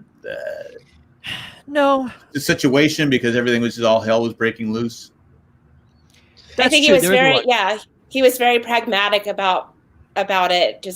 And I think it's because he's also a scientist, and he doesn't have to suspend his disbelief too much to believe that this was time travel, because he was talking about it last episode. So right, that's true. Yeah, I mean, and like I said, when Faraday brings it up to him, and I mean, there's got to be a moment, because even Faraday says, like, well, I'm setting this in motion, you know. And my thought on that was that he went home, he's with his son, he's thinking about like the possibilities of all of these things, you know, and realizing like this could be real, and if that's the case, I need to get these people to safety, like he said, you know. Like, I think it's just like a domino effect. And so then when he says like, okay, so you're my son, like this is just like you said, Natalie, like this is the scientific part of his brain kicking in, and it was already there, the domino. He's already staying focused on what the task was at hand too. Yeah, not time for an emotional reunion, I guess. Well, and he doesn't also have the same emotional bond with his son at that moment. I mean, if my son walked through the door and he was 30 years old, I would be like, you're a stranger to me still. That's true. Yeah, like, you're right. I mean, I could know that that's the reality, but that would still not necessarily. I mean, I might. Plus, he doesn't know at this time that he doesn't see his son ever again. Right. That's another. Yep. That's fair. That's a very good point. Until you said that he doesn't know. Yeah. Fair. And then we have Eloise and the gang is walking out there, and Kate says, "I'm leaving. I'm done. I'm out of here." Yeah, she does. I'm going to go ruin Juliet and Sawyer. They're going to buy Microsoft and bet on the Cowboys, you know, all that stuff. Tons and tons of money and happily ever after. But no, I'm going to go screw that up because Jack has made me mad. Yeah, now, Jack, is that 77 Dallas Cowboys Super Bowl the one that they played against the Denver Broncos? I believe it was. Oh, damn them! It was won pretty easily by the Cowboys, if I remember correctly. No, that was like the closest loss that we had. That one, I don't think. Yeah, I mean, because after that, every loss after that got just exponentially worse. Up until the loss to the Seahawks, which was like 100 points. I think we lost by 100 points. Mm. Yeah, it was pretty bad. Yeah, it was really bad. That's very bad. But at least we got there several times. Well, one thing that is for certain, they didn't say like, "Hey, I'm going to go bet on the Padres." Yeah. Well, they could do that, or the Chargers. Oh yeah, Fair. let's keep it in football. So. Fair enough. They didn't say the Colts either, or the Chiefs. They'd have to the wait. Broncos. They'd have to wait. Wait, for the Colts? The Colts won. Oh, no, because it was before there. Okay. Yeah. It was before, but they'd have to wait a while. They'd have to wait until 2007. So They would. That's true. Way too long. Well, that should have been the year the Chargers won the Super Bowl. But no, anyway, didn't happen like that. Sorry, my friend. Whatever happened. I get it. Fumble. Okay. Anyway, so they get there. Saeed kills. We think he shot Kate, right? Because Kate hears a gunshot and she goes, yeah. But Eloise is the one who shoots anyone in the back. And so Saeed kills the two people. They go, Saeed goes, well, I killed Ben. And Kate goes, no, you didn't. Yeah. No, I didn't. What do you mean I didn't kill Ben? You don't. She goes, why would you save me? We don't kill children. Yeah. I'm leaving. I'm Right. out of here. Yeah. Now, again, going back, I think you said, Jeremiah, earlier, was it her relationship with Aaron that changed her? Yeah, no, absolutely. Yeah, we exactly. I think I'll stand by that. That I think that her character has changed quite a bit at this moment. I think maybe that Kate that first hit the island, many years before this, I think would have had maybe a very different reaction to the opportunity to kill Ben.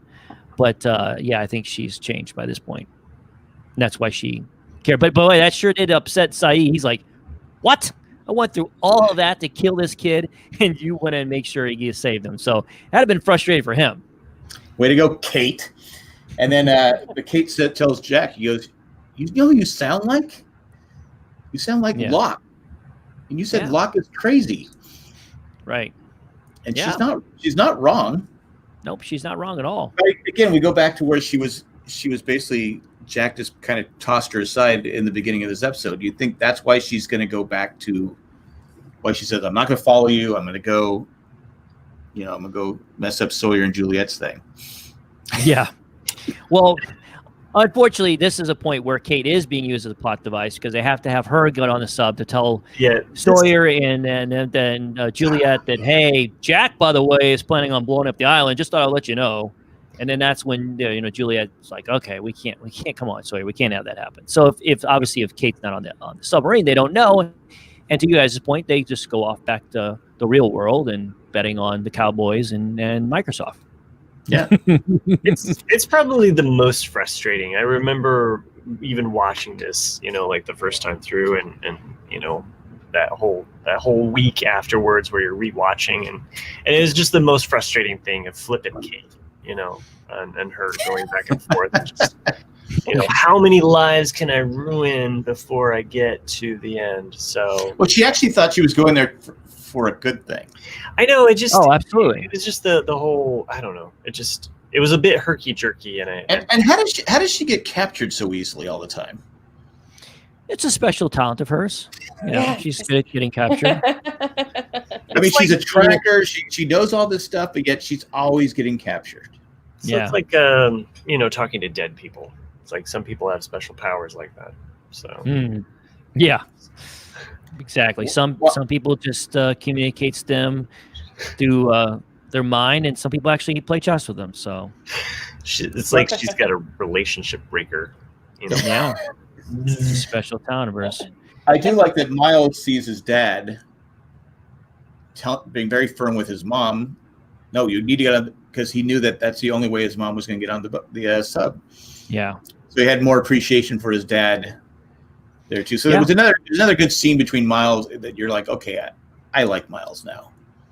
Which Ross has always done a good job with that, with characters we don't like at first, and then we like them.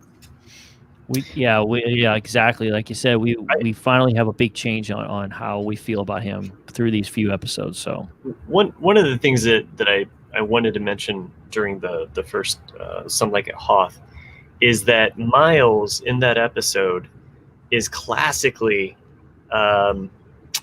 his archetype, let's say, is very much Han Solo. He is all about the money, and he doesn't care. Like, it was one thing that kind of stood out to me when I was rewatching it, because he's just like, he's all about the money, and he's all about himself. And then we see that really changed that in the rewrites. Yes. Well, Han was like that in the original, so he couldn't have changed it that much. So, but it's just that aspect of him, like, because even when he gets kidnapped, and they're like, and he's like, well, how much are you gonna give me? Like, he's just very much like still all about the Benjamin. Right. Yeah, and I think obviously, again, another character who's benefits from spending that time on an island. I think his heart has definitely changed. I think he's not about the money necessarily by this point. Yeah. I didn't mean to backtrack there. That was one that popped. But I think these moments right here, being with his dad and seeing a different look at his dad, I think that really does change him right here. I think leading up to this point, he is still kind of a selfish guy who really just wants to get some money. But I think this changes him a lot. You think he'd still take the money? It's kind of hard to turn down a lot of, Well, considering that he ends up digging up those $8 million worth of diamonds, I kind of think he would take. Oh, yeah, take that's right. the Yeah, money. I forgot about Oh yeah. You can only change Han Solo so much. He's still going to be smuggling Rathtars in the future. So That's fair. That's And fair. now we come to the scene where they have to swim underwater through those tunnels to get to the. Would you do it? I mean, I know Shelley Winters did it in the Poseidon Adventure, but I just. I would miss the cave totally. I would go right into a rock and be like, ouch! Oh man, I gotta do this again. Well, part that bothers me is Richard jumps in, swims around, and Eloise, Jack is talking to Sawyer. Richard's been gone for a while, and Eloise is just follow Richard. Right. And you're like thinking, he's been down there a while. Good luck. It's apparently all these people can hold their breath for a good long time too. And they know where to go. And they all know where to go. I mean, I could see Eloise. I know Eloise and Richard would know because they've done it before. How did Jack and Saeed know where to go? Because they clearly weren't following anybody. Yeah. So I didn't want to say this, but Alpert left a little trail, a little warm trail. Oh, okay. That's okay. That's where it is. It's like when you're in the water and yes. So good. That's a good idea. Just throwing that one out there. So. I would suggest maybe a rope or something, but yeah, that could work. A stream of pee works, I guess. Yeah, sure. The rope thing's a great idea. Way better than mine. Yeah, but they didn't do that neither. So most likely the pee was really what they did. Yeah. There's no light down there. Like, how did they find light? Like, I would totally run into the wall and then have to do it again, and then do it again, and then finally, like, my head's just bleeding and just like, okay, I give up. Like you said, it's not like they got high-tech scuba gear down there with lights and stuff. No, they're just blindly going into the dark waters. I'm gonna call BS on this. There's no way they're gonna find anything in that cave. I'm sorry. Yeah, it was a. You just kind of had to use your imagination on this scene. My only other thought is that as soon as Alpert gets through, he lights up those torches, and then it's like when they're in the water, like, swim towards the light, Okay. That would go like a couple miles. Probably, yeah. That they're able to hold their breath to get to. Yeah. Underwater torches. Yeah. And then we have, let's see, they get the torches and they see Jughead, right? So yeah. But then we go back to John, and John, he wants to address the crowd, his people. And he says, he gives a speech about Jacob and da-da-da-da. And he's right. You follow this guy blindly, but we're going to go see him. We're all going to go see him. And Ben's like, what? And even Richard's like going, I don't think that's a good idea. Yeah. But no, that's the plan. And as they're walking to go see, the whole group's going in to get that great music. He goes, no, I'm going to kill Jacob. Yeah. And Ben, like you say, Natalie, he gives that look like, what? Yeah. Yeah, he like stops for a second and goes, whoa, what did you just say? You're going to kill him? Yeah, and that was the ending, but I wanted to go back to the sub where, they go, we got one more person. Yeah. Forrest wants Kate gets on there. And Kate gets on, and you can just see Juliet going, oh, come on. Yeah, seriously. Like, she's just like, I can't get away from this woman. Yeah. And you're going to handcuff her next to me? Yeah. Come on! Yeah. Even Sawyer's like going, son of a bitch. That's what he's thinking. It's like, oh my God. Please. Yeah. He can. Yeah. I don't know who's more annoyed by this, Juliet or Sawyer, but you're right. That look it's like, seriously? Seriously? And Kate is just oblivious to it. Like, she's just like, here I am, And I do have a question.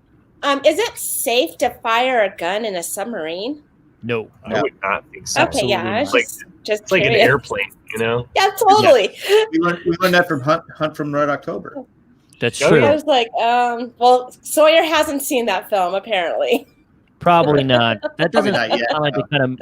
If Sawyer goes to movies, which I don't feel like he has probably not watched a lot. He's too busy, scamming people and stuff. But he watched TV. Yeah, he did watch a lot of TV. That's true. I just don't see. You're right. I don't see him going to see The Hunt for October 1990. I feel like Sawyer would say, "I don't go to movies. I read books." Yes. Yeah. He's that guy. He's that guy. You're just like, really?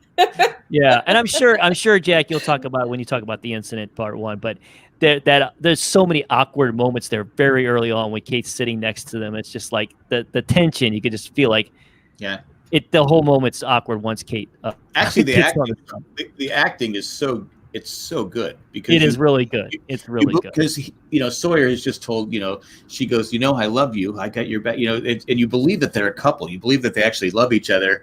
Yeah. Sawyer's, I love you too, blah blah blah. And then here comes Kate. It's like come on.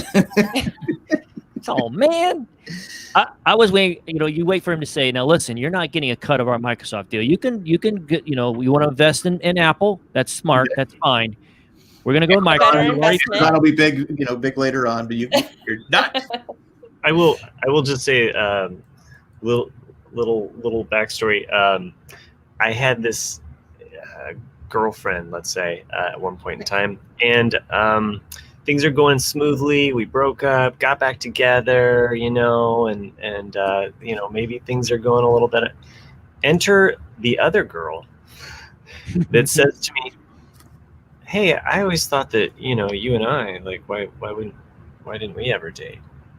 After I had already gotten back together. It's just like, you don't do that. You don't. It's like we were already like we'd fixed things. Was her name Kate? No, I won't reveal names, but that really derailed that, and really ultimately, like, both relationships failed. So, way to go. Go figure. Yeah. Yeah. So, and I will just put an addendum to like the future spoilers for the end of Lost. Sawyer and Kate do not end up together. They might be on that plane, but everything that happened with Sawyer and Juliet, there's no way that Sawyer doesn't look at Kate and not think about everything that he lost with Juliet. So I agree with that. I agree with that too. Yeah. I mean, they probably remain friends or some support group, but other than that, like, they're not the Lost support group. Yeah. So have you visited this island, Juliet? What's up? He clearly loved Juliet because she fixed him. I mean, she made him. Yeah, and I'm sure you guys will talk about this in the next one, but the moment in the incident, I that's when it really sold me too. So I cry every time I watch it. I just me too. So good. Mm-hmm. But I mean, I like that. One thing we always dog on Kate, but I really do, like you said, Nelly. I feel for her more, and I like Kate a lot more in season 5. I think she's just a much better person, and I don't. She's much better. Yeah. Yeah. So. It's the island that does. I mean, she's like early Kate. Who's always on the run. Always. I mean, to be honest with you, her dad was not a good guy. I mean, he beat his mom, and I always what? I always think I always think that he did something to her too. I think there was more to it. We never heard. Yeah, were never shown. But that part. But some of the other stuff she did, was, she shouldn't have been doing. But when she got Aaron, it changed her life. It's like what I said with Sawyer and Juliet. Aaron changed her life for the better. And to Michette Betty's comment earlier, perhaps a little bit better writing on Kate's part to like sell us that more, that driving force. I think it, and as much as we love Lost, we can still kick the tires and just say like, where. I just saw your name. Mine? Yeah. That's my fantasy football team name, the Machete Betties. Really? Nice. Yes. Nice. Kind of a violent way, but football's a violent sport. It used to be anyway. So, anything else we got? Because we're almost at 2 hours. Woo! I blame Matt. No, it was that Back to the Future storyline that really took. It took like a half hour. And the girlfriend, ex-girlfriend storyline. Yeah. So this would have been like a 30-minute podcast. You didn't go sidetrack us, Matt. Sorry about that. So. But no, a lot of fun. Go ahead. I thought this was great conversation. I think 3 great episodes. I mean, this season has just been I say this every week. I forgot how good season 5 was. It's excellent. It's excellent. And thank you, Jack, for having me on. I know I've been on for other seasons, and I think even in previous season episodes, I've talked about how much I love season 5. So thank you for having me on for season 5. You've been begging me every week, so it stands out as still like one of my favorites. I love the concentration of season 4 and the shift that occurs in season 4. But Yes. ultimately, like when I love living in the Dharma village. I love what happens to the character. I love Sawyer and Juliet's relationships. I don't know. It's just a season that I want to hang out in, and I want to be there more. And maybe it's because I've rewatched 1 and 2 so many times, and traipsed over season 3 way too many times or something. But whenever I come to season 5, I just soak it up, love it all. So Absolutely. yeah, thanks for having me on. Great. And Natalie, it was great to have you actually speaking and not just in the chat. Yes, thank you for inviting me. It was fun. It was a lot of fun. Yeah. And as always, Jack, it's a delight to be on here to talk about the amazing phenomena that Lost is. And season 5 is, like you said, man, it's fantastic. I love it. And I love time travel too, by the way. That really, anytime you throw some time travel in, I'm all on board. Yeah, it's done. And this is done so. I don't want to say smart, but it's done in such a intelligent manner. Yeah, it's not like the '60s time travel where I grew up with, where you could change things, and there was no consequences for the actions and stuff. There's multiple timelines going on, and how they weave it together. Like I always thought of Lost as it just continually expands out, and you can almost think of the season 5 as the season of time travel, the season of science, the season in which it really just engulfs everything, I think. And then I think of season 6 as the spiritual season, but I think of this as the science season in some way, some aspect of it, and how it brought in. Yeah, I feel bad for people who gave up on after season 4. Yeah, because they really messed out. Or season 3.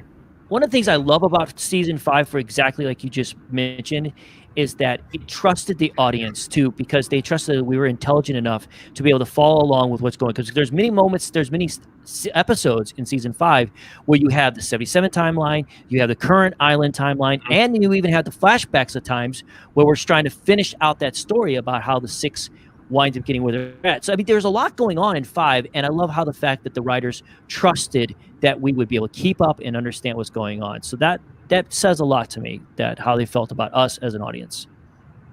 Jeremiah, I love that you said that, and I feel like after Lost, writers went back and just decided not to think of us as intelligent viewers, because I watch probably more TV than I should, but I'm like, I don't need all the exposition, because if you just show me, I can figure it out. And I don't feel like writers are doing that anymore. Like, I feel like maybe Lost kind of scared writers into, maybe we need to give them a little bit more exposition so they understand. I'm like, you don't need that.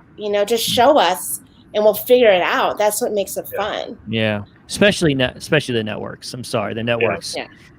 And in my opinion, they haven't given me anything good to be excited about since Lost. In my opinion, nothing's been like that. You have to find other avenues to get well-written shows that, like you said, is okay with testing the audience. You just don't get that all the time. Yeah, it's a shame. Like Revolution, I think, had a chance. It did, but they didn't finish that out. Well, it did. It just got stupid. I mean, it's just like it's like okay, we got off to a good start, and now we don't know what to do. Yeah, that was. And to Natalie's point, I mean, the litmus test for me is like, yes, show me something, but as you're showing it to me, don't explain it. Don't hit me over the head with like the verbal, like doubling down on explaining. Like that's the part that annoys me. If you're gonna give me exposition, then don't be showing that at the same time. Like let there be a little bit of like, it's like a monkey bar. It's like when you do the monkey bars, there's always a little bit of momentum that like keeps you going for the next one, and you don't have to like. You get nowhere if you're holding on to 2 monkey bars at the same time, essentially. Now, so this show was amazing from the start. I mean, season 1, but you think when season 2 hit and it really took off, like with Natalie said earlier, with podcasting and everything else like that, and message boards and everything.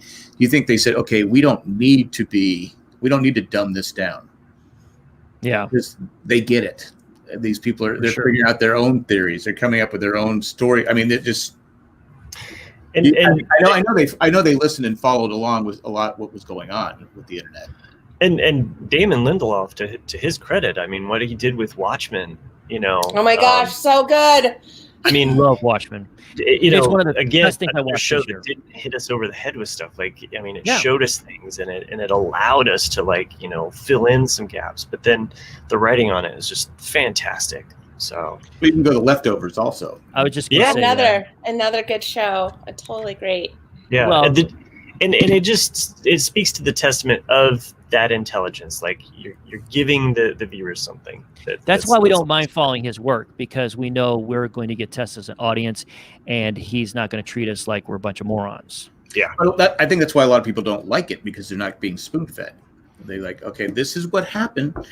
It's like Jeremiah, you were saying, you arguing with someone. It's like, why am I going to argue with someone like that? It's you're not going to win. It's just like, they believe what they believe. And if you want Happy Meal TV, this is not for you.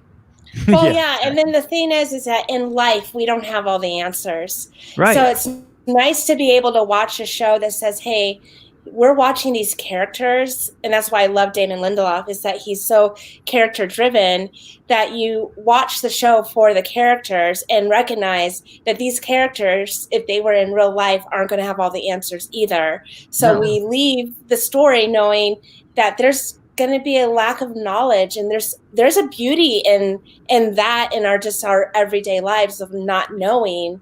That's what gives us hope. That's what gives us despair. That's how our stories get written. And so I think that's why he's such a strong writer and showrunner, because he has that in mind. Yeah, that's very well said. He's greatest storytelling. And so it's just anyway, I think we covered it all. We did. Well, thank you so much for having me. No, thanks for joining us. This was great. Great time. Just rolled along, except for Matt kind of bogging it down. It was a great show. It was one in a million. 1 in a million. All right, guys, we'll be back in a couple weeks with the finale, 2-part finale of season 5. Then we move on to season 6 with a lot of people didn't like. But anyway, we'll I guess we'll cross that bridge when we come to it. Absolutely. Bye, guys. Bye.